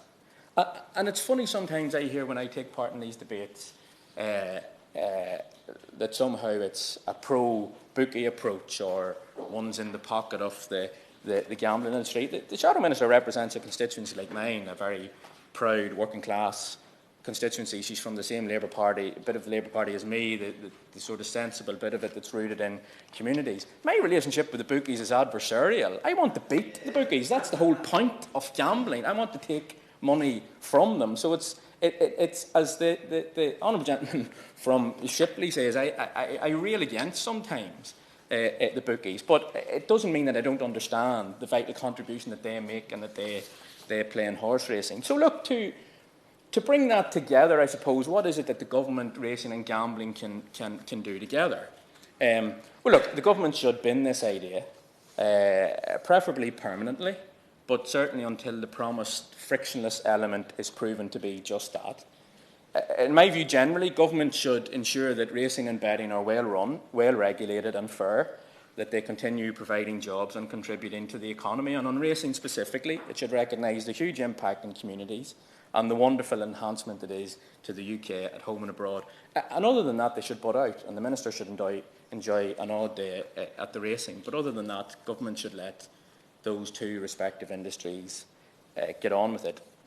And here's the key point arising from this, because I've heard some of the contributions made, and well-intentioned as they are, from people who have a genuine love of horse racing. They do need to be challenged, because racing and betting have got to work together, as they have on this issue and as they need to on other issues. Racing does need to recognise it receives more now from betting than ever before through levy and media rights, sponsorship and advertising. And I just add a note of caution. I think seeking more from levy reform when turnover on betting on racing is reducing, even if one was to incorporate international racing, it's arguably a short-term fix that's not sustainable in the long term. We don't want to be penny wise and pound foolish, taking money in the front door but losing it out the back. But betting, for its part, needs to continue and enhance to help promote racing, and it does need to recognise and support the sport's unique position and the skill, the talent, and indeed the people involved that makes it a special and precious product. And it needs to give the punter a fair price, and it needs to give us a chance to beat them now and then, and it needs to pay us out when we do. Because we talk a lot about the provider in terms of the bookies, we talk a lot about the recipient in terms of horse racing, but what about the benefactor? And that's the punter, and that's the man and woman that I consider myself very much fundamentally a part of and a spokesperson for. Because racing should never be able to, and I'd bring my remarks to a conclusion, racing should never be afraid to say that gambling is a huge and enjoyable part of our sport. People like me love the mechanics of it, the breeding, the form, the going, the word that you get from Ireland on a big day. But others come for the name, the colours, the numbers, and so we need to be very careful about putting forward this argument about chance as well. Look, there's a reason we're the second biggest spectator sport. We need to be confident and clear about that. We need to be strategic and sensible. And in this House, like the country as a whole, we need to win friends and fans and exert influence. I don't think that's beyond that, because as you know, Sir George, racing is simultaneously the sport of kings and the pursuit of the masses. And who else can claim that? David Mundell. Thank you, Sir George. And it's a great pleasure, actually, to follow the honourable gentleman who's a much greater expert on this issue than I am. But I do make no apology for speaking up for horse racing and indeed the equestrian industry more generally in this debate, because in a constituency like mine, it is an extremely important to the local economy. I represent the largest rural constituency in the United Kingdom outside the Highlands. That constituency doesn't have a functioning racecourse, but it does border courses in Hexham, Carlisle, Hamilton, Kelso and Ayr, and therefore it has many training yards, it has breeders, it has vets, it has all farriers, jockeys, all the people who are connected with an equestrian sport. And those people are extremely concerned about this proposal and the impact that it will have on the industry. And one of the opportunities of this debate is to air those concerns. And I think that's what, along with fellow members who set out very important points already, is what we should be doing this evening. The 2 points I most want to focus on are the inappropriateness of any one-size-fits-all approach. And I think there has been a consensus, at least emerging, that the approach towards games of chance and games of skill should be different. And it's not appropriate to treat them the same. It's not the same going to a race course as it is playing a game of roulette on your phone. And then the issue of the frictionless checks and the reality of those checks and how possible they are. I've already, and it's been commented on, how helpful the Minister has been in meeting MPs with concerns, but I've already drawn the Minister's attention to a book, volume 1 of a series of books, indeed written by my constituent William Morgan, called The Strongholds of Satan. And that is a series of books which set out to detail every racecourse that has previously existed in the UK. And the title, Strongholds of Satan, comes from how racecourses were previously described when before the rise of football, racing was a potent combination of national sport, fair, local holiday and opportunity to gamble. And therefore religious leaders were outraged and politicians were constantly trying to restrain all the shenanigans among the crowds, the gamblers and the horse owners. And I particularly commended the Minister to the chapter which is called The Regulation of Racing. And in that chapter, Mr. Morgan sets out how from 1654, government has sought to regulate and interfere with racing. In fact, the first act by the then Cromwellian government was to ban it completely, not because it had any moral or other concern, but it didn't want to bring crowds of people together who could ferment against the government. But the book goes on to set out other pieces of legislation. 1740, an act to restrain and prevent the excessive increase of horse races and more effectual preventing of excessive and deceitful gaming. And so it goes on through the next nearly 300 years. But what that chapter does, which I'm not going to set out in full, is to show that many of the measures that were brought forward had completely unintended consequences. And what happened, as we've speculated on already in this debate, is that the owners, the punters, the racecourse proprietors, the nefarious elements, they changed their practices to accommodate these legislative proposals. And that, I think, is a very significant concern about what is being proposed. And the former Culture Secretary set out the concerns about illegal betting, black market betting taking place. And I think that we should look very clearly at what the possibility of these consequences, and particularly as the British Horse Racing Association have set out, the proportionality of what is being proposed. I think it's also clear that many people don't have confidence, and many constituents have been in touch with me, don't have confidence in the concept of the frictionless cheque. And if the Minister, in his closing remarks, can set out how people could have confidence in that it will not be intrusive into their affairs. Yes. I thank my honourable friend for giving way. Can I just add into that one of the potential consequences that I do fear may come out of this is actually the impact on the elderly and in particular isolation. So when I was a student, I worked part-time in a bookmaker's to help pay for my fees and upkeep. It helped me fall in love with horse racing. But actually one of the things that I used to see day in, day out was actually elderly people that would bet very small stakes, but actually would fear very much the intrusiveness of these checks and actually being caught up in this trap, and it may fuel some kind of isolation from their day-to-day experiences.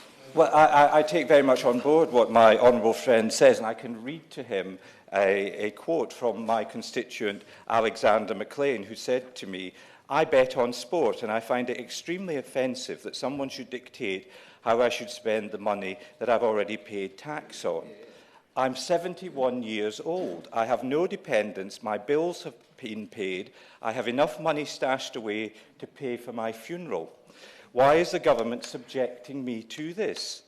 And he goes on to say he, of course, agrees that there are people who find themselves in tragic situations with a gambling addiction. But as the Honourable Lady from Bath said, it is a sledgehammer to crack a nut in this regard. And I'm sure that Mr McLean will be very pleased to have heard my honourable friend from Shipley speak up for punters, and particularly, as again my honourable friend has said, for older punters who are taking a responsible attitude. Now, that doesn't mean that the issues and concerns which have been very eloquently raised by the Honourable Lady from Swansea East and my right honourable friend from Chingford should not be considered. Of course they should be. But it's clear that in relation to the horse racing industry, to the whole equestrian community, the government have got it wrong on this, and they do need to take a step back and review how they can effectively continue to support the horse racing industry and equestrian sector, whilst at the same time taking on board the serious concerns that there are in relation to the regulation and operation of certain games of chance. And that would be my message to the government. Many people may think that this estate is a stronghold of Satan, but it's clear that there are many people here who do have a genuine concern and support for the industry, know how important it is to their local economies and communities, and we should be doing everything to support it, not bringing in measures that potentially completely and utterly undermine it. Kenny McCaskill. Thank you, Sir John. It's a pleasure to serve under your chairmanship. As is quite clear from the speeches that have been made so far, there are two aspects to this debate. There's the question of the regulation of gambling, and there's the question of the protection of horse racing. The first, I certainly think, does require action because there is a significant social problem, as I'll come on to, and others, especially the member for Neath, eloquently made. The second is that there is a debate between the gambling industry and indeed horse racing, and I think we have to differentiate there. The gambling industry, after all, much of it is now online, much of it is now based in Gibraltar. They're not even paying taxes, whereas the horse racing industry is indigenous. It is also part, and reference was made about horse racing being funded by the gambling industry. Yes, that is to some extent a historical anachronism. It was no doubt done deliberately so that people wouldn't see gambling going into the black market, into other unregulated aspects, whether it was pitch and toss, whether it was dog fights, whether it was illegal boxing matches. Gambling was ensured that a revenue stream went from gambling into horse racing.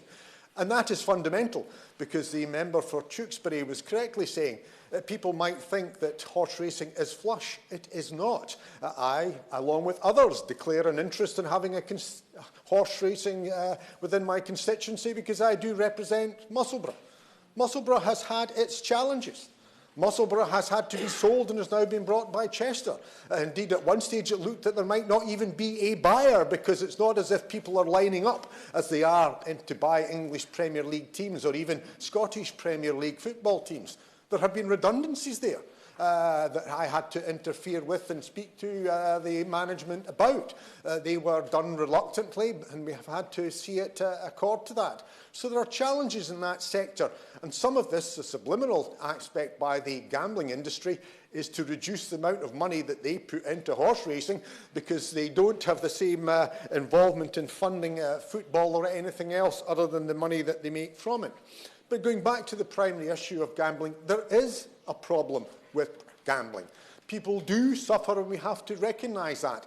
I am not some libertarian that thinks it's all just free market and people have their free will and they can decide. It is a social problem, exactly the same as we have social problems with alcohol and drugs. And we don't unregulate them. We don't say consume what you like. We make sure that we know what the product is. We make sure that we try and encourage to be supervised. We make sure that we tax it and regulate it.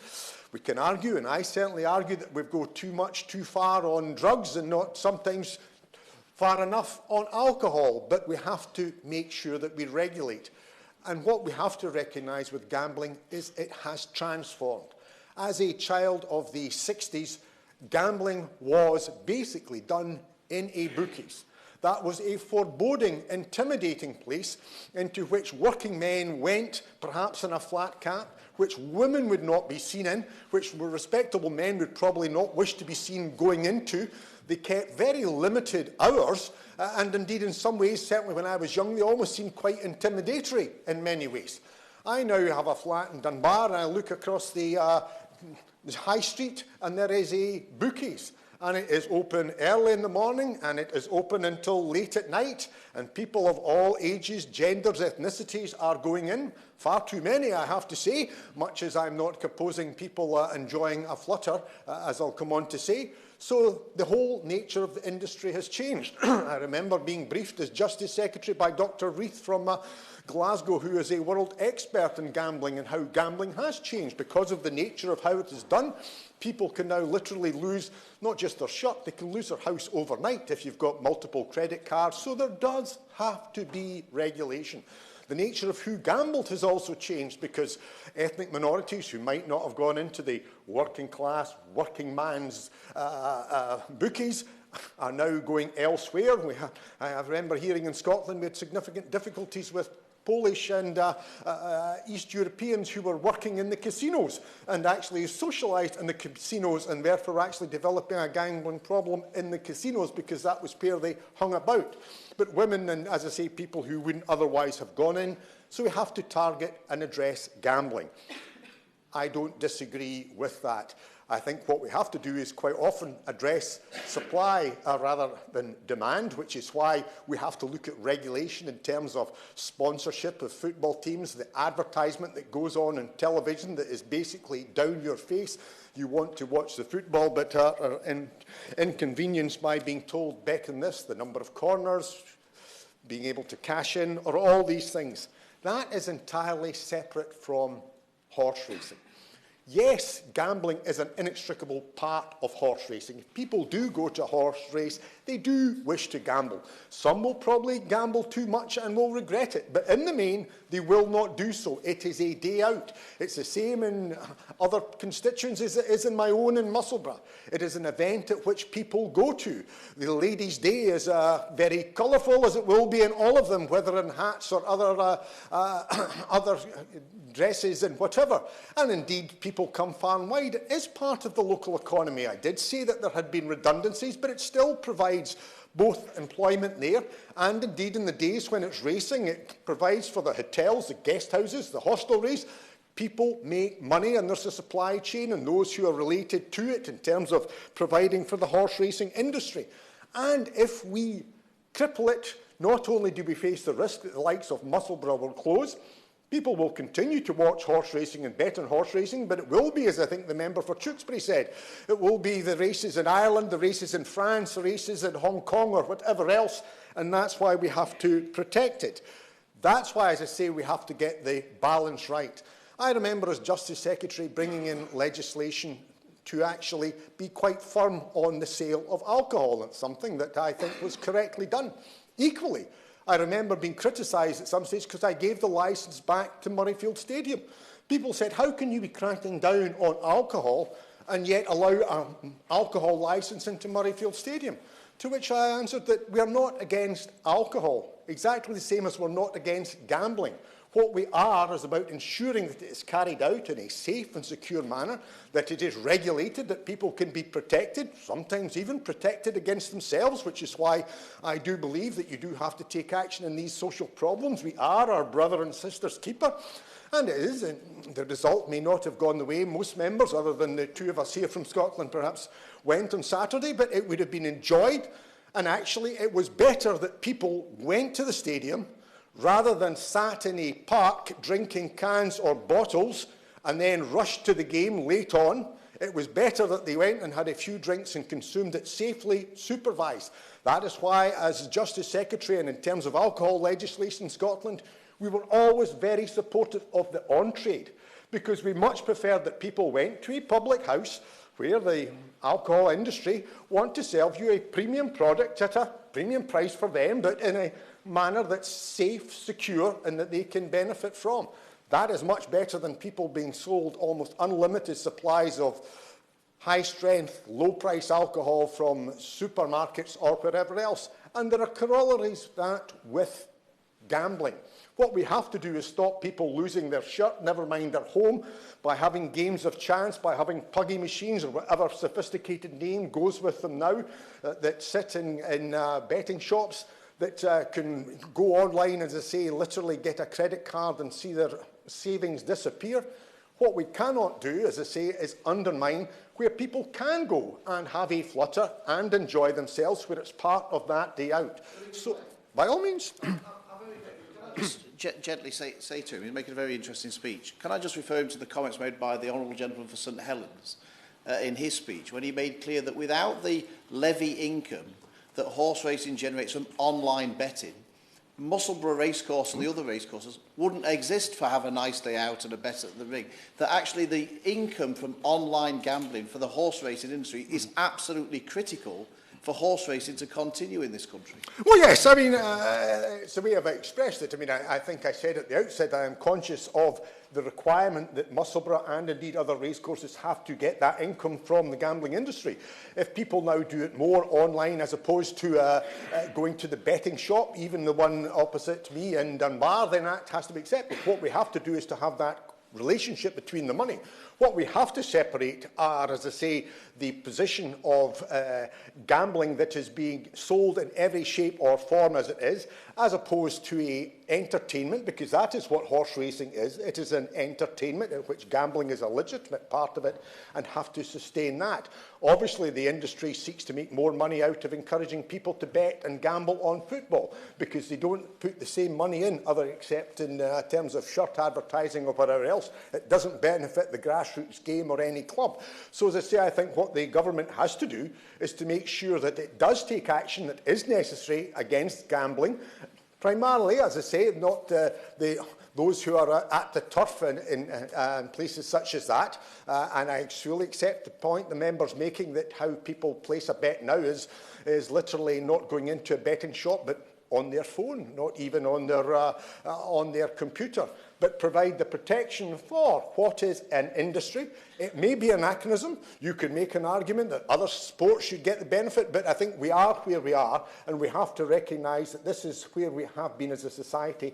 And on that basis, we have to differentiate between horse racing that does require to be protected, where it is something where we do want to encourage people to participate, because their gambling will be supervised, moderated, and part of a culture, as indeed, as I said, it made reference to drinking in a pub as opposed to drinking in a public park. Thank you very much, George. It's a pleasure to serve with you in the chair. I congratulate the Honourable Member for Neath for leading off on this debate. She and I usually have discussions about another of my hobbies, which is squash. And I'm here today to talk about another hobby, horse racing. I have a lifelong interest and passion in racing.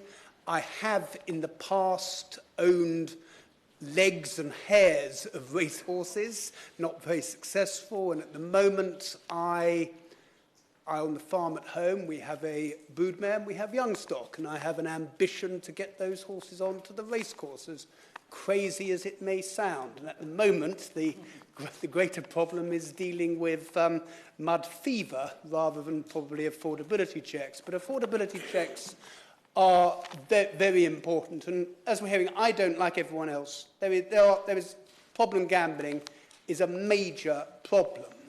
But there is a worry that there is going to be a severe impact of unintended consequences on the funding of horse racing if these affordability checks go forward in their existing form. Now, horse racing is largely funded, as we've heard, through the levy. In recent years, there's been additional funding coming in, whether it's through media rights and through sporting and through sponsorship. But largely speaking, it comes through the horse race betting levy. That came in the early 1960s. I personally think at that time, horse racing government went down the wrong road. It would be better if we had what is known as a pari-mutuel form of gambling. And if that is why, as we've seen from what the honourable friend from Tewkesbury said, why those prize money is so much higher in places like Hong Kong and Japan, which actually are incredibly well-regulated industries as well. And as I said, so horse racing does depend dramatically, to a large degree, on that levy. And it's quite clear from what I see, from the feedback I get, that these affordability checks in their current form will have a serious impact on the take from the levy. And horse racing at the moment, and the funding is, and you look at that prize money, is under real challenge and in real crisis in the UK. And I know my honourable friend from Skipton did say that, Shipley did say that we have the best horse racing in the world, and we do, but we can't, that is increasing in risk of becoming an anachronism. Yeah. And there is a real worry that if we just let this go, that horse racing will wither on the vine in this country. If you look at the horses in training sales from Tattersall's at Newmarket last autumn, horses that traditionally, a lot of those horses would have come out of flat racing, they would have gone into national hunt racing, they would have remained in the UK for racing.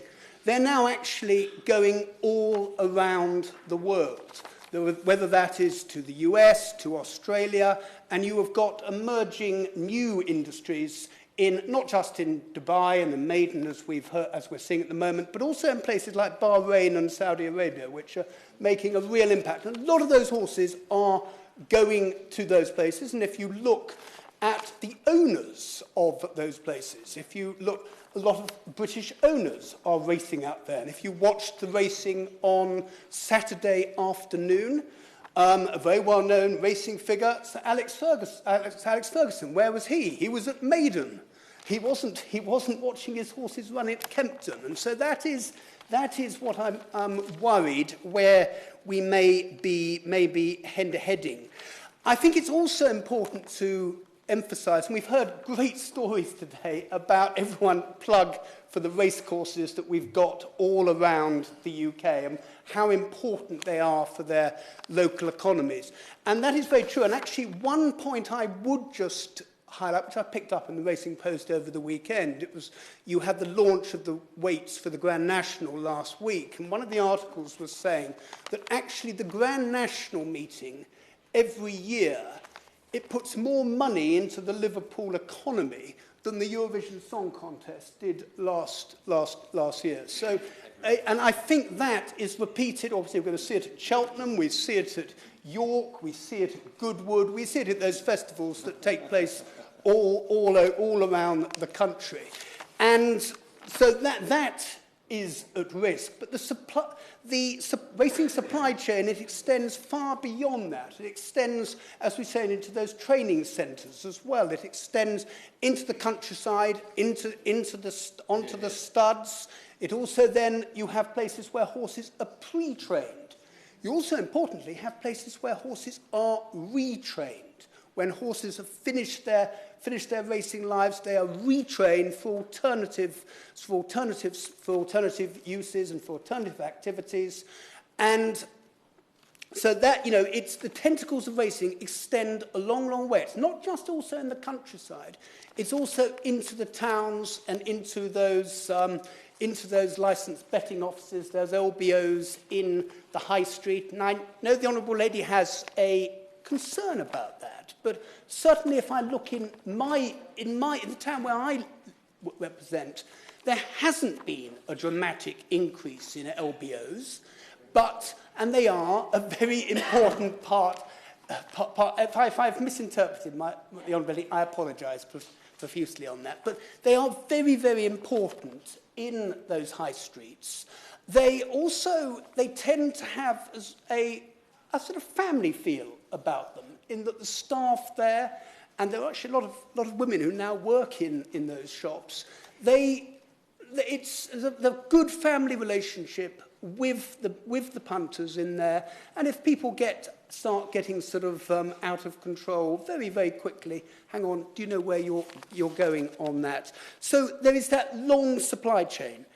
We've also heard about unintrusive and frictionless checks. And the feedback that I get is that they are very, very difficult to actually put into practice in real life. And you see, as I said, you either get the rise of the black market, and as we've heard today, there is the large article at the front of the Racing Post, which has indicated that is a reality, or a lot of small punters will say, well, I give up, I'm not going to do it. And then that impacts on the levy, and it spirals down to the impact into racing. I think the final point I would just make is there is an element of hypocrisy about this, in that the lottery is not included. And the lottery is great. Actually, it was probably one of the best, if you look at the legacy of the major government. Its impact has been profound and positive. And if I look back when I was growing up, very rarely did we win Olympic gold medals. I can think of listening to David Hemery when he won in 1968 in Mexico. Well, actually, we now win in so many different sports. And that is the direct result of the lottery. So the lottery is a great thing, but it is a game of chance rather than a game of skill. And it's random betting, and it can take over people's lives. And I remember there was one statistic that was put to me that if you gambled on the National Lottery every year since Moses was pulled out of the bulrushes, you still wouldn't have won. So that does, I think, just impact that, we need to look at all forms of gambling and betting together. So, George, I'll conclude. A few months ago, I was reading the Racing Post, and one of their leading journalists is Chris Cook, who is the son of Sir Robin Cook, and obviously a former Labour Foreign Secretary. And Chris Cook made a comment that, and it left something with me. He said, "You wouldn't have expected a Conservative government to be doing this to horse racing." And I agree with him. And I think on that point, I would just urge my honourable friend, the Minister, who, as we've heard, is listening very, very intently to what we've had some great speeches. I will give way. Very quickly, because I followed the whole of the debate, this isn't a party political issue. I think it is an issue of all those who feel that horse racing is giving us so much across all communities, and therefore I hope sincerely that the Minister will live. It is a cross-party issue that we all address. Peter Aldous. Yes, I would. She's right on that. And I think, but it's a point. It is not party political. But Chris Cook made this point. Robin Cook, if we look back, and I think we can. I think we all saw him on race courses, and I think in his barber jacket down by the final fence. And actually Alex Salmond as well. He is a great punter as well. So it's not party political, but at the moment we have a Conservative government, and I would urge my honourable friend just to take on board what he's hearing this afternoon. Thank you. Freeman. Thank you, Sir George. They say that all good things come to those who wait, so I hope that the Minister will be able to listen to my words and reassure me that I haven't waited in vain. Thank you for the chance to speak in this debate. When over 40, 50 colleagues turn up in Westminster Hall, for those listening who aren't familiar, we clearly have a problem. And I want to suggest actually that we have two problems here that the Minister has the great honour of helping us deal with. One is the very serious problem of the increasing number of people in this country who find themselves in the turmoil of addictive gambling and online gambling. It's a real problem. And we have a second problem, which is the fragility of the finances of racing, a sport that we all love. And I think the real issue is to try and be clear about those two problems and not to conflate them too much, as they have been, and to work out how to deal with them both. But they are both real. Sir George, I have no particular interest in racing other than a long family history and connection. I've been to the races many times, both before and as a Member of Parliament, occasionally as a guest of the BHA, who supported the work that I did creating the Bridge of Hope charity. And I was closely involved with pride with the 2013 bill. My great friend, the member for Suffolk West, Newmarket, and those of us in the industry who made sure that offshore betting was brought within the purview of the levy to give racing a serious boost. I don't have a race track in my constituency yet. I've waited for the Boundary Commission to put Fakenham in my patch for many years, but they refused to do so. But I enjoy the little tracks as much as the big, a point that my great friend, the Honourable Member for Lowestoft, has just made. It's a great pleasure to follow him. My brother trains in California, and I've spent many hours as an underpaid hot walker walking his hots around the track in both California and rather cooler at Woodbine in the winter. And I'm a happy and assiduous attendee at Fakenham races, one of the country's great regional tracks. Sir George, as I think the House knows, I really stand this afternoon because my own family experience. My father was a jump jockey. He rode through the 40s and 50s. He rode for Sir Peter Cazalet. He rode Her late Majesty the Queen Mother's horses. He won the National in 58 on Mr. Watt and the King George on Lockrow. And he, with my mother, bred Specify, who went on to win the National in 71.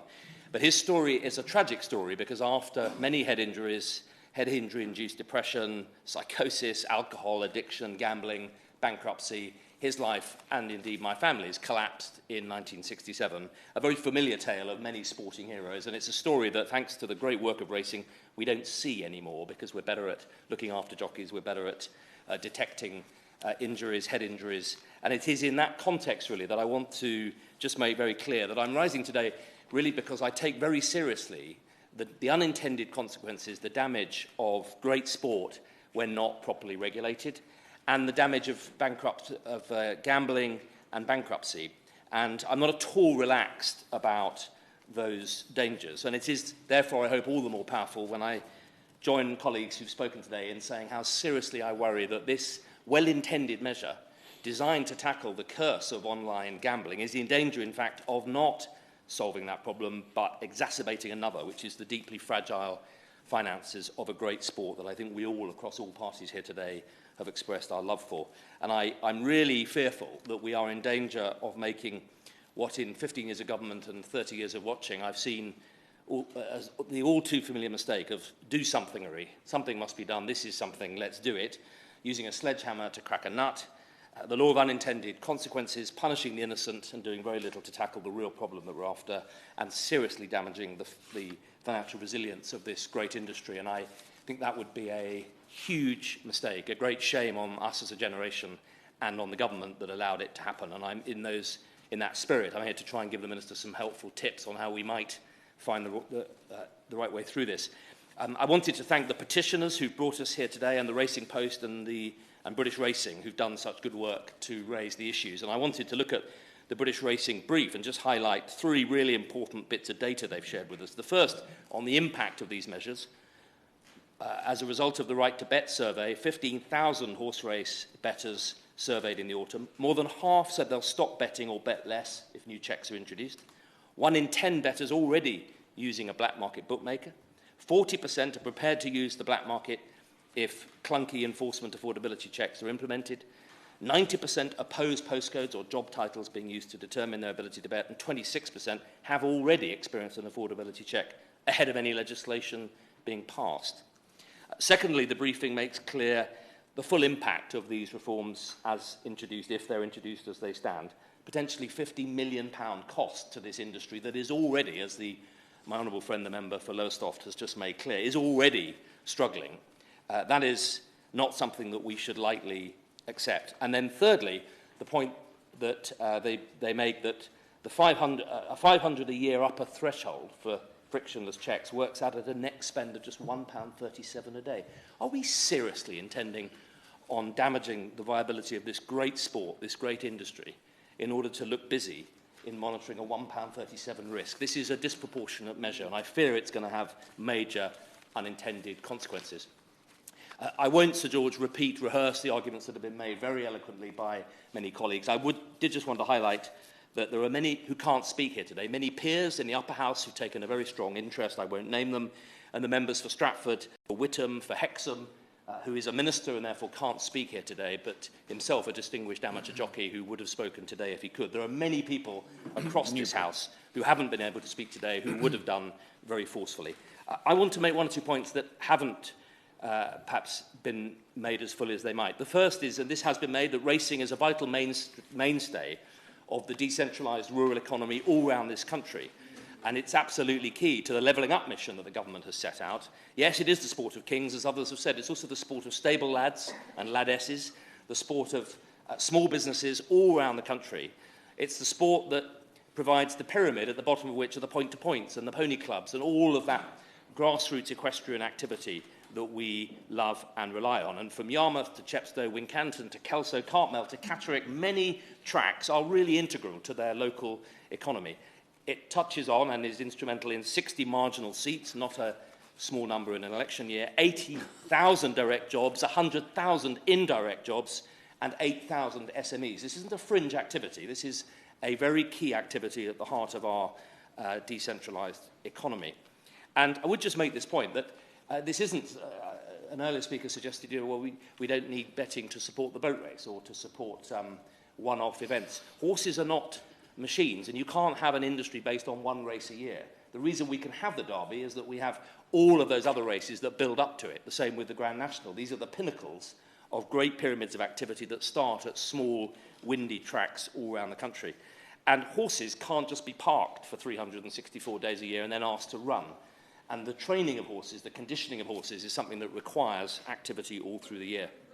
I'll happily give way. We haven't really mentioned those beautiful creatures and the joy it is to watch them race. They love to run. And all those who work with them and train them and look after them, and how important that is really to all of us who have spoken today. And I'm grateful to Honourable Lady. She makes a good point. They're beautiful, and what a joy it is to watch them exercising, whether in Moulton in Yorkshire or in wherever it is around the country, the sight of horses exercising in preparation for racing is part of that rural economy. Secondly, I want to make the point that it is a jewel in the crown as an activity and industry of our global soft power. And the truth is that coming from Newmarket as a child, I've watched as that town and that industry has become very reliant, over-reliant, I would suggest, on a few very wealthy families who've done an amazing service to our sport. But we have to make sure that we're not reliant on a very small number of individuals to maintain the viability of an industry. And that puts this debate in a wider context. Crucially, I want to really highlight that there is a very serious problem in our society of addiction to gambling, and particularly online gambling. And there is a growing body of evidence, and I say this as the former Minister for Life Science, somebody who's had a career in medical research, that the causes of these addictive behaviours, of these cycles of addiction, are not simply based on repeat activity. They are a symptom of much deeper underlying causes, often genetic, often and nearly always neurological. There's a whole series of conditions that drive that underlying cycle of addictive behaviour. It's not that you have a bet on a horse and then you have a second and it's entirely addictive. Indeed, in my experience, betting on horses is quite the opposite. I've very seldom made much money and I very seldom carry on doing it with that in mind. No, what drives the addictive behaviour is not. It's underpinning neuroscience and wider conditions. And we really need as a society to take those very seriously. Will you give way on that point? Isn't there a more specific distinction there that he almost drew out, which is that the placing of a bet and then waiting many minutes as a minimum and for a result is neurologically distinct to a bet which gives an immediate immediate hit, which has where the repeat bet would be based on the physiological immediacy of the previous result, whereas horse racing breaks that and has a different neurological and therefore impact on addiction. And therefore, wouldn't it be right in law and in policy to completely separate these proposals when it comes to online games of chance from the wonderful sport of horse racing? It would be easy to do in law. Let's just split the two. Well, my honourable friend anticipates the logic of the argument I was building towards. Exactly right. Exactly right. And that's why I go on to make my next point, which is that if we're seriously thinking of tackling this curse of addictive online gambling, then surely we should be looking at a whole range of other behaviours as well and other products. And this seems a disproportionate way of tackling a real problem, if indeed that's what it is. And others have mentioned the logical consistency of extending these checks on alcohol, on tobacco, on car hire purchase, on, dare I say it, mortgages, on all sorts of things that we might say, well, people can't afford. And I do worry that this could be the thin end of a very big wedge in which the state decides that it's its job not to regulate properly, but to start asking whether people can actually afford to do it. And that is an Orwellian dystopia I really don't want to live in. The truth is we have got to think about racing's sustainable resilience properly. And I absolutely echo the comments of my honourable friend who spoke before me. The truth is prize money is falling fast, costs have risen fast and are stubbornly high, and competition is eating our lunch. And if you look at Irish and French racing, we are hemorrhaging a very serious industry. So this is not a situation in which we make a small measure, a small reform against a very healthy industry. This is an industry that is really struggling and needs our help, and I'm worried that the law of unintended consequences will make this worse. I wanted, just as I close, to make a point about technology. It's been asserted often that we don't have the technology to really be able to do these checks properly. I think that's right at the moment, but wouldn't it be an amazing thing if we decided to lead? We're already an AI powerhouse. If we decided to really use technology properly, to start to analyse properly that addictive behaviour and start to look at the betting traits on digital betting that indicate. Now, there are plenty of markers. Indeed, studies have looked at this. There are over 70 markers of harmful gambling have been identified, 16 that really drive this activity. And I just suggest that there might be an opportunity for us to use some technology better to really tackle those behaviours online that drive the problem that we're trying to solve. I echo the comments of my friend, the member for Suffolk West, that actually on-track racing, I would go so far as to say, is one of the best ways to introduce people to responsible gambling. And I remember taking my two children, giving them £5 each to the 2,000 guineas, and they decided to put it together on an each-way bet, a smart move. They're clever children. And even more clever, my son decided to take my daughter's advice because she knows about horses, and he looked at the odds because he knows about numbers, and they put £5 each way on Galileo Gold, who stormed to victory. And they learnt a lot that day about gambling. They saw people who drunk too much, who were losing too much. They didn't. Well, I took the money and gave it to them. And they discovered a lot. And I think on-track gambling is a fabulous way of actually getting people to realise that most of the decisions in life we take are a gamble one way or another. And it's how you take them that really matters. So let me conclude, Sir George, by saying I'm not here in any way for the health of the gambling industry. I'm here interested in the health of UK racing and in the real identification of the at-risk addiction that we see cursing so much of our society. I mean, in particular, those games of chance that have driven such addiction. The Minister has a difficult job on his hands. I've sat at that box with packed Westminster houses calling for reform, and I would simply say this to him. I know he has a very difficult job. The Prime Minister in North Yorkshire understands the importance of this industry. The Secretary of State next to Newmarket, she in fact has the breeder of Galileo Gold in her constituency, I know understands it. And I would urge him that it's not too late to change tack and come back with a serious package of measures designed at these two twin problems: the sustainability of racing's finances and the genuine opportunity for this country to lead in harnessing technology and smart regulation for the tackling of gambling addiction. If not, then I would urge him to look seriously at the net loss provisions. They're too simple, they're too low, to look at the technology data opportunity, to focus on that real challenge, and to take very seriously the financial sustainability of racing. When an industry warns that this will cost them 50 million, we have a duty, I think, to listen. Yeah. Very nicely spoken, George. Thank you very much, Sir George, and thank the Honourable Member for Neath for leading off in this debate. I just want to say very briefly to the Honourable Member for Dumfriesshire, Clydesdale and Tweeddale, if horse racing was even partially responsible for fomenting an uprising against the UK government, I would be leading the charge. But it's not. It's a terrific sport which people gamble on and enjoy. And this petition is a tiny little bit about horse racing and a lot about the black market and affordability checks. But we spent nearly 2.5 hours more talking about the horse racing industry. And I'm delighted. Before you put me down, I'm delighted. It's great to see that so many MPs here today have recognised the fact that online gambling is a dangerous thing, and online casinos are a dangerous thing, and we have to be on top of that to help people away from the course of addiction. Because I haven't seen many of those members sit in front of grieving parents when their child has been driven to complete suicide. I have seen them in the racecourses, and I have seen them back up their racecourse, which is understandable. If I had a racecourse in my constituency, I would be saying it's a hugely important part of my constituency, and it generates money, and the supply chain around it is very important. Not right now. It's hugely important. And we look at the sort of money the gambling industry feeds into the industry. Asserted that members who spoke in favour of racing or who have racecourses in their constituencies have never sat in front of grieving parents and don't know anything about addiction and have never comforted those affected by addiction. The honourable gentleman knows nothing about me, and he knows nothing about many other colleagues who spoke.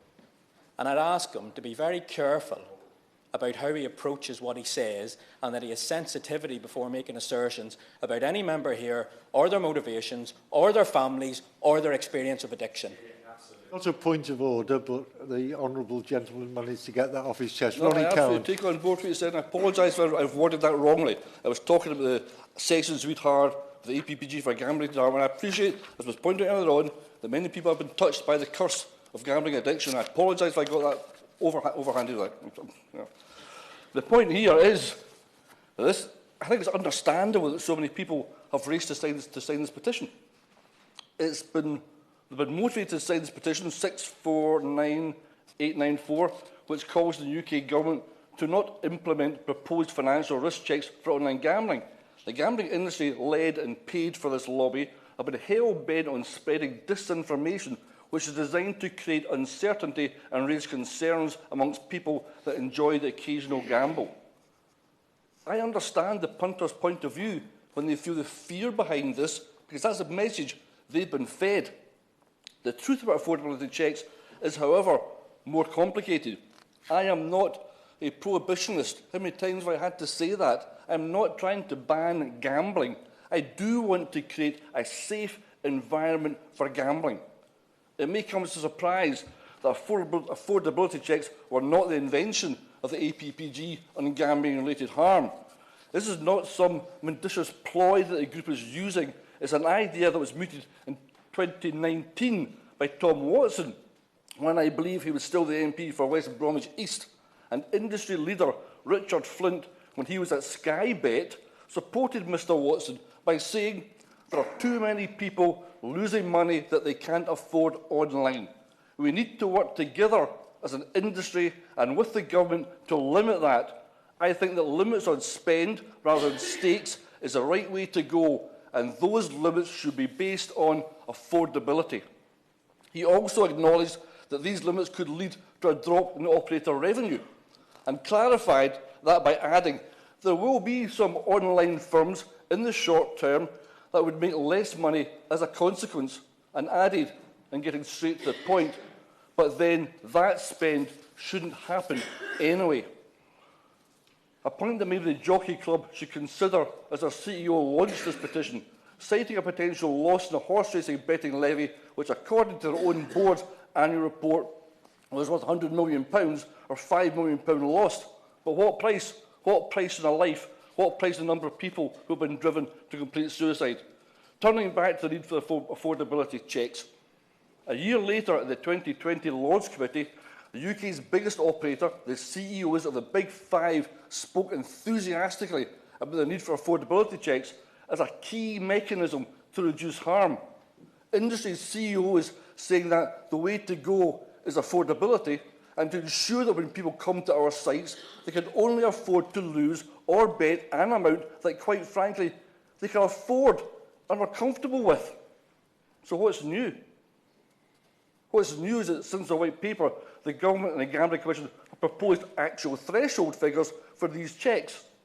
Affordability is no longer an abstract concept. It is tied to precise thresholds. The industry don't like the fact that the White Paper has called their bluff, and so they're kicking up a storm. It's clear that to create a safe environment, those that may be categorised as the pro-gambling lobby and those such as myself that could be called a safer gambling lobby agree that affordability is an area that needs tightening up. I wonder if that was explained to everyone who signed the petition.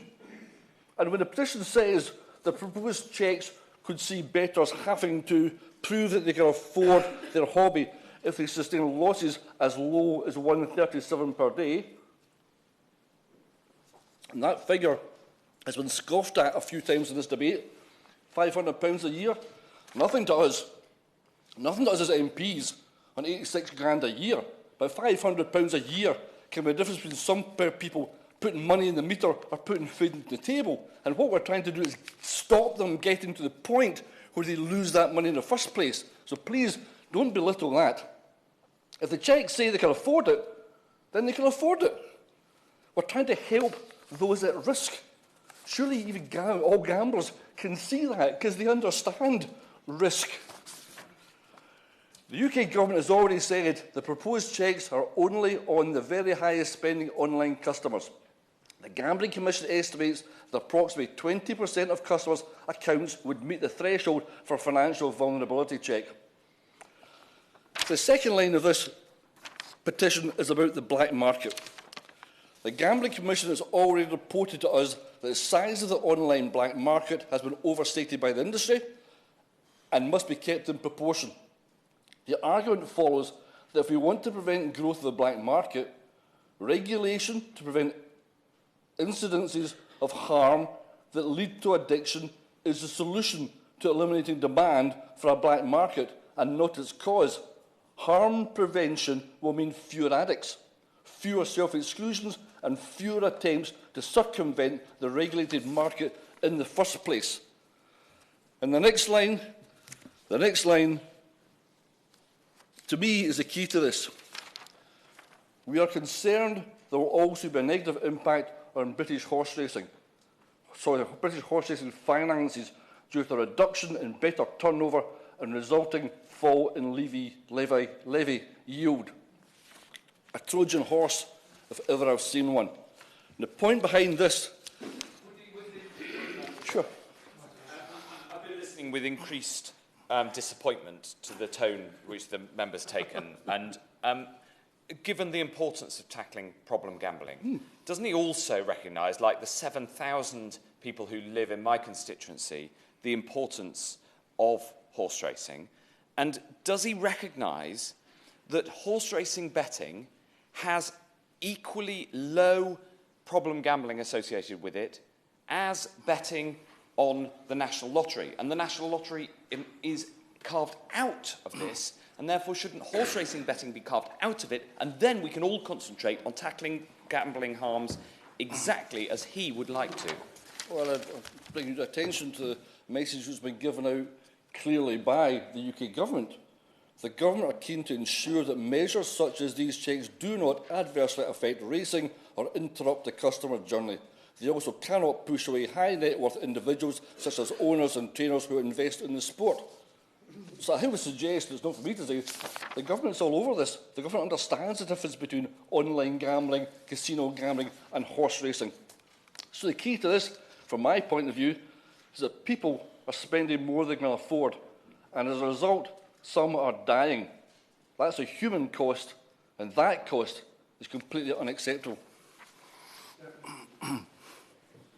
Sir George, and it's a pleasure to serve under your chairship, and I'd like to begin by referring to my register of interests.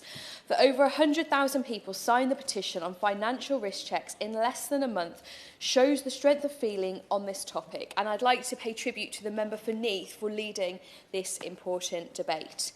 This issue is important for everyone who offered their signature, as well as the gambling and racing industries, who want to be sure that these checks are truly frictionless before they are rolled out. But it is also crucial for the organisations and families who are concerned about gambling harms and want confirmation that the updated regulation in the gambling white paper will be going ahead. The government must be able to strike this balance as they have promised. So I'd like to begin my remarks by setting the context for introducing financial risk checks as part of the gambling white paper more broadly. Around half of adults across the UK gamble each month, with the vast majority doing so safely, moderately and in a way they enjoy. Indeed, growing up, I remember my nan going to bingo every week, and I've always enjoyed going to the races, having pleased to attend the Ledger last year. However, for some, gambling can become a more serious problem. Around 300,000 people across the country experience problem gambling, and 1.8 million are considered at elevated risk. The last time gambling laws were updated was back in 2005. And since then, the landscape has changed dramatically. Thanks to our tablets, laptops and phones, most people now have the potential to carry a casino in their pocket, meaning they can gamble anywhere and make huge losses in a very short time, as the member for Swansea East outlined, and I really appreciate the work she has done over many years in this area. It is because of this rapid growth in technology and the growing awareness we have of the impact of gambling harms that changes to our gambling regulation are now long overdue. In my time as Shadow Gambling Minister, I've met with some of those who are recovering from addiction, as well as family members who have suffered the unimaginable pain of losing a loved one. For these people, it's absolutely clear that gambling harm has the potential to be devastating, and that more must be done to ensure families are protected from this, as the member for Sheffield Central powerfully spoke of. Affordability checks form part of this new modernised system of gambling regulation that is fit for the future, accompanied by other measures such as online stake limits, data sharing between gambling firms, and a crackdown on the black market activity through the regulator will ensure the law does more to protect children and adults vulnerable to harm. The member for Chingford spoke about how he thinks early intervention in the form of these checks can make a difference to change that course of addiction. And it may well be the case, and it's obviously important if we can make early intervention. But it strikes me that there is a missing piece here, because it's not clear what intervention will take place as a result of these checks. This is perhaps not an issue we can solve here today, but I think it does need to be considered in the context of the wider white paper. However, as has been outlined by colleagues today, it is also important that our regulation recognises that many people enjoy betting safely and without harm, as the member for Shipley robustly, as always, outlined. The government must therefore be clear on how they will actually go about ensuring affordability checks are accurate, frictionless and non-intrusive for consumers as they have promised. I have a number of more specific questions for the Minister about this, which I will conclude my speech with, but I'd like to speak briefly first of all about why in this context the racing industry in particular are concerned about the nature of the checks. And of course, many members here today have spoken about the impact that racecourses have in their constituencies. I'm going to try and list them from Bath to the member for West Suffolk, of course, with Newmarket, from Windsor, the member for Tewkesbury and Cheltenham. I believe the member for St Helens North, who is a huge champion for the industry, spoke about his racecourse Haydock. In Musselburgh, in East Lothian, and indeed the member for Waveney spoke about the economic benefit they have to these areas, and apologies if I have missed any out. Indeed, last week I hosted a roundtable with representatives from the racing sector, including those who started today's petition, who shared their thoughts with me on the potential unintended consequences of the checks, as the member for Norfolk spoke about very powerfully in his contribution.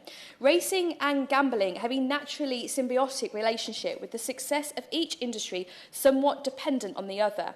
And with over 5 million spectators enjoying a trip to the races each year, it is clear that many people seem to enjoy the combination too, making it the country's second favourite sport.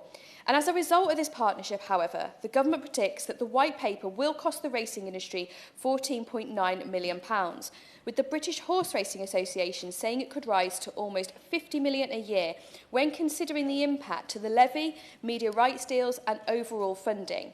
Losses of this kind could in turn, as we have heard today, lead to lower prize money, decreasing participation, job losses in the rural economy and an overall decline in the sport. It is important for racing that the Government and Gambling Commission work with the industry to ensure financial risk checks are truly frictionless, targeted and accurate. Will she give way? I will give way. I'm very grateful. Very generous, and can I commend her? She's very knowledgeable about this subject, and I've got a lot of time for the Honourable Lady, as she knows. Based on what she said, would she support the calls that we've heard from many honourable members today, that there should perhaps be a distinction made between games of skill and games of chance, which I took from what she was saying would probably deal with the two separate issues that she was referring to?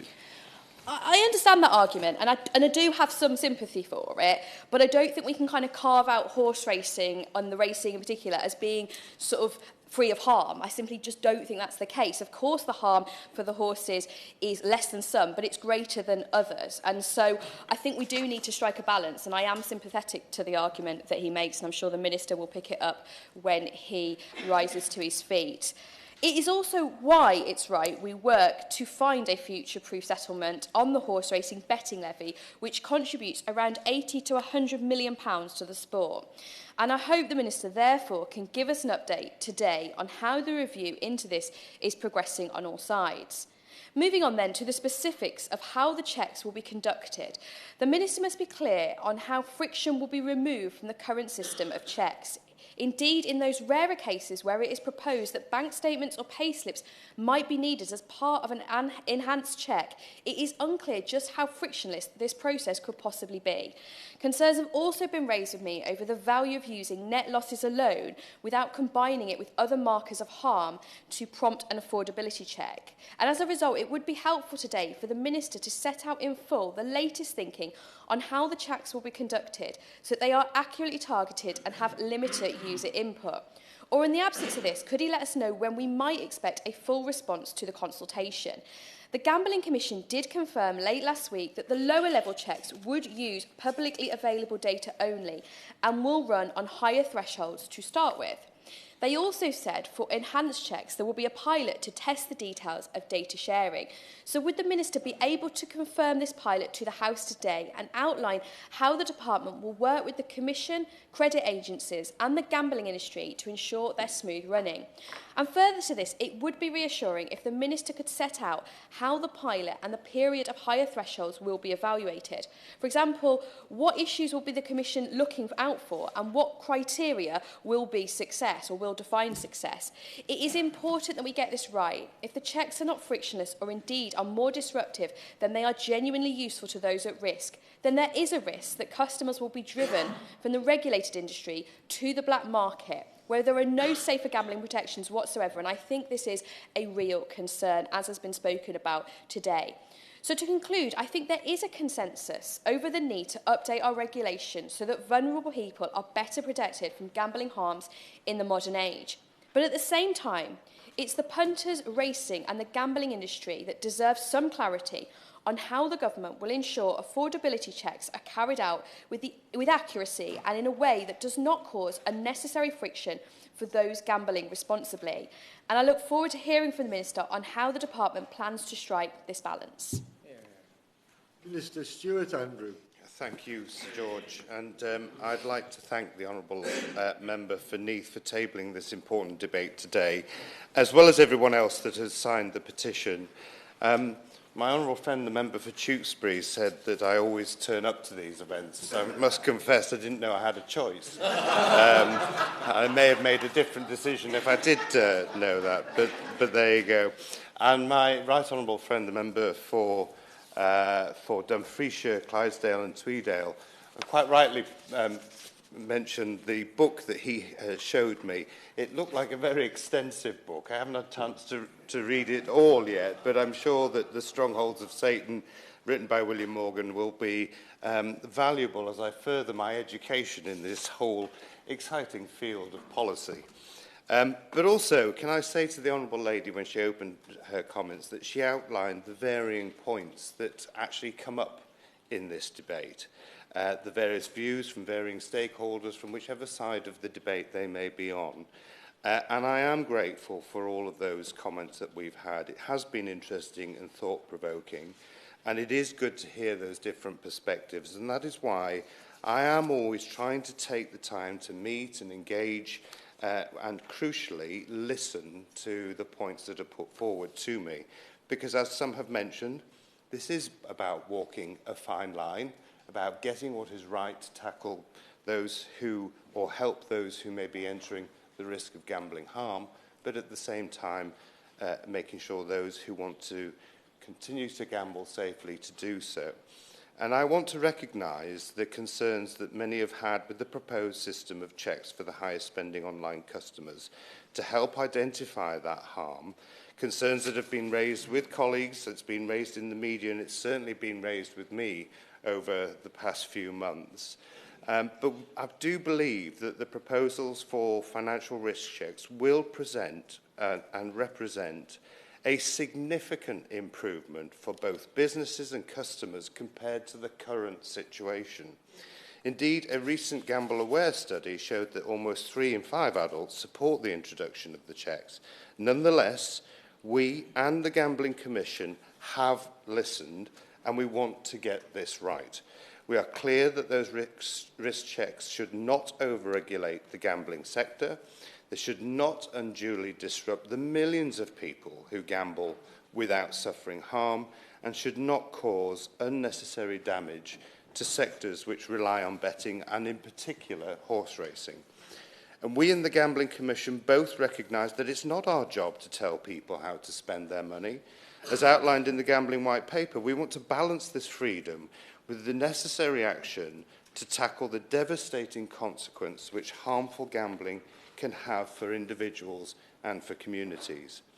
And we know that operators are currently operating onerous, ad hoc and inconsistent so-called affordability checks on a number of customers, often without being clear on why the checks are happening, and normally requiring customers to provide data manually. And the proposed system will be a significant improvement in having clear and proportionate rules which all operators are held to, and allowing for financial data to be shared seamlessly with operators instead of burdening customers with information requests. Now, the Gambling Commission's consultation on these checks closed in October. I know from my discussions with them that they have given careful consideration to the nearly 2,000 responses that they've received, and they have been working very closely with relevant stakeholders, including my department, industry representatives, the Information Commissioner's Office, the financial services sector, and others to refine their proposals. And understanding consumer perspective is vital for the Commission. This is why they have a programme of research on the consumer voice.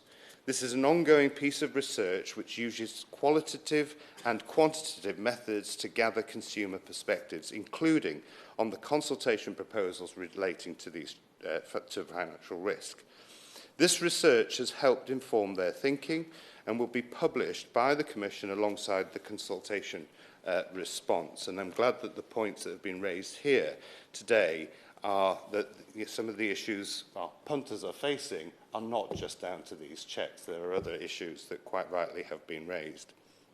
Now, following the publication of a blog by the Commission on the 22nd of February, I'm pleased to be able to provide colleagues here today with an update on these checks. Firstly, the Gambling Commission has confirmed that they will be proceeding with the proposal for financial risk checks. This includes the frictionless light touch financial vulnerability checks and those enhanced ones.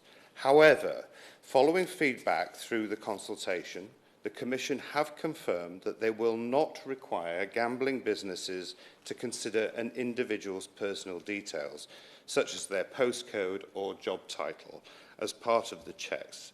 I know that this was a key concern for those who signed the petition, and I hope that this demonstrates that the Commission is carefully listening to the concerns as they finalise how these checks will work. To ease the introduction of these checks, they will initially come into force at a higher threshold, as we've heard, for a short period of time, before reverting to a lower threshold later in the year. We expect this lower threshold to be closely aligned with that proposed in the White Paper. This will allow for a smoother implementation for the small number of affected consumers. And these checks will not be intrusive and will use, as has already been said, publicly available data. The Commission will require industry to introduce these frictionless, light-touch checks in 2 stages, with the intention this will happen over the course of this summer. With the enhanced financial risk assessments will also be implemented for the important protections they can offer consumers who may be at financial risk, and to ensure that assessing financial risk can be done in a more frictionless manner than is currently possible. Now, the Gambling Commission will therefore conduct a pilot and data collection period.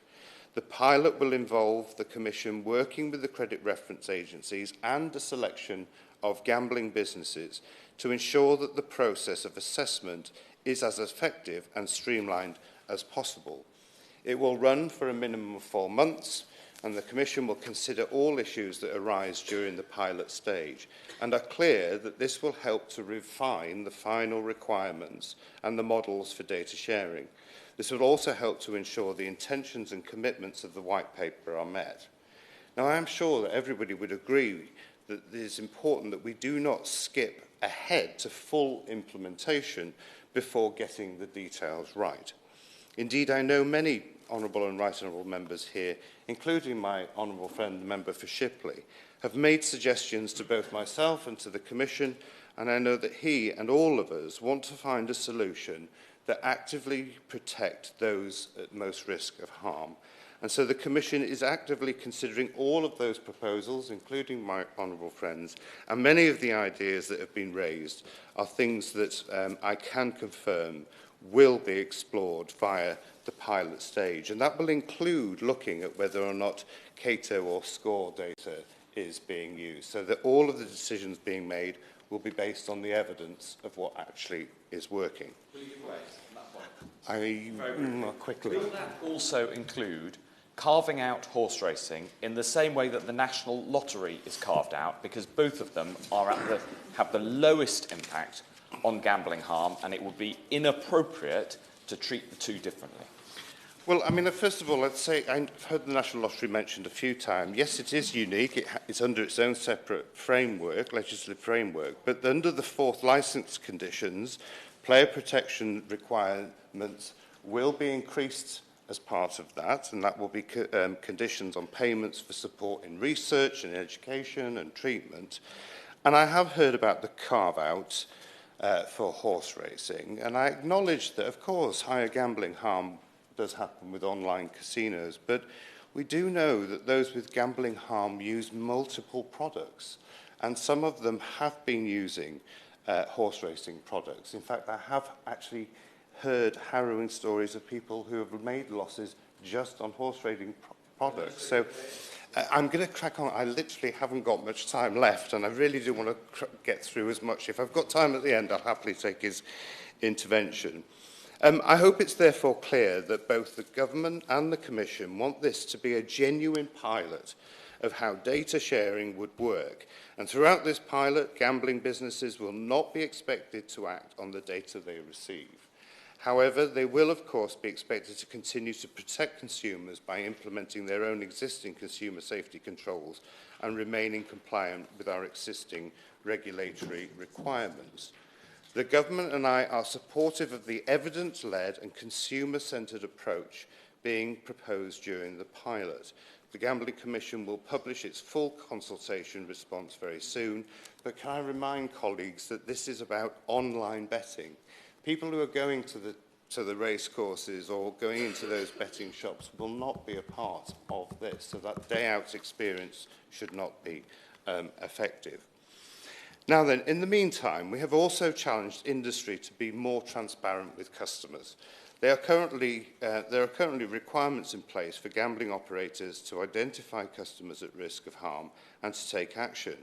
But there are no specific safer gambling requirements on how or when gambling operators must consider the financial circumstances of their customers. And where there have been failures to identify and act on clear signs of harm, the Commission has not hesitated to take action, including fines. However, there has been, as I said earlier, inconsistency across the sector, and that is why we are working closely with them, and the Gambling Commission are working with them to see that we can have a much better system in this interim period. In light of this, and with the meetings I've had with colleagues and also with the Betters Forum, I have urged the industry to work together to mitigate the impact that customers are having in providing information and documentation whilst we develop this new frictionless system of checks. And we understand that, as I said, they are working towards delivering an industry-led code that would apply in the interim period, and I know progress is being made, and I hope that we'll be able to report on agreement that may come as soon as possible so that customers can have more clarity of what can be expected. Now, I'd like to turn to concerns that have been raised here today about the black market. I can reassure colleagues that I take these threats posed by illegal online marketing and markets very seriously indeed. We know it can pose a variety of risks to consumers, including allowing access to those who have self-excluded through GamStop. It is unfair to those businesses that abide by the rules. As set out in the White Paper, we committed to giving the Commission more powers to try and block and disrupt illegal gambling websites, and we're delivering on this commitment through the Criminal Justice Bill. This will allow the Gambling Commission to suspend IP addresses and domain names if they are being used for the purposes of serious crime connected with unlicensed gambling. And the Commission has been able to invest in work to combat illegal gambling. It has succeeded in disrupting and reducing illegal traffic into British gambling markets.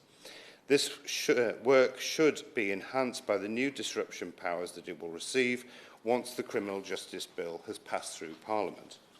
I'd now like to turn to horse racing specifically, as has been raised here today. Concerns have been raised by the British Horse Racing Authority and other stakeholders within industry about the impact of the checks on the sport. And I want to reassure everybody that we have heard these concerns and we take them extremely seriously. I've already met with many of you here today, including members of the Racing and Bloodstock APPG, and I've also met with the Horse Racing Betters Forum to hear a customer perspective. And I'll continue to engage with the sector and those affected by these reforms, because we are a strong supporter of horse racing. I acknowledge the many points that have been made and the significant contribution that horse racing makes to our economy and the central role it plays in the livelihoods of rural communities. The employment it supports across racecourses, training yards, breeding operations and related sectors reflects a powerful industry that is respected at home and abroad. And many colleagues here today have spoken or written to me on this subject, and I have seen firsthand the care that is given to racehorses on a recent visit to a training yard in Middleham. So I am therefore clear that we must ensure that these checks do not adversely affect racing, all those who work in the sector or interrupt the customer journey.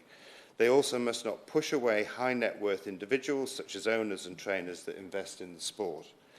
Now, the Gambling Commission has worked very closely with operators to explore the practical aspects of implementing these checks. And I know that colleagues have said that they've seen an improved relationship between the Commission and the industry.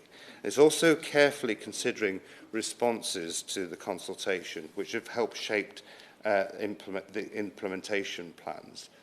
But we want to protect those at risk, and I make no apology for us doing that, but with minimal disruption to the majority who I recognise bet on horse racing with no ill effect.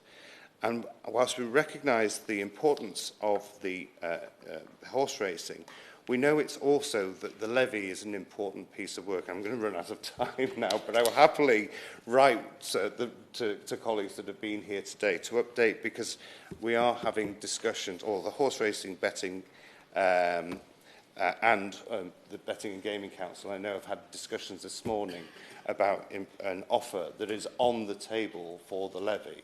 And I will be able to update colleagues, I hope, shortly. And with that, given that time has run out, I apologise for not covering all of the points, but there is an extensive debate. Very briefly, Christine Rees. Very briefly, I just, on behalf of the Petitions Committee, I'd like to thank all honourable and right honourable members for their very valuable contributions. Thank you. Order. Order. The sitting stands adjourned.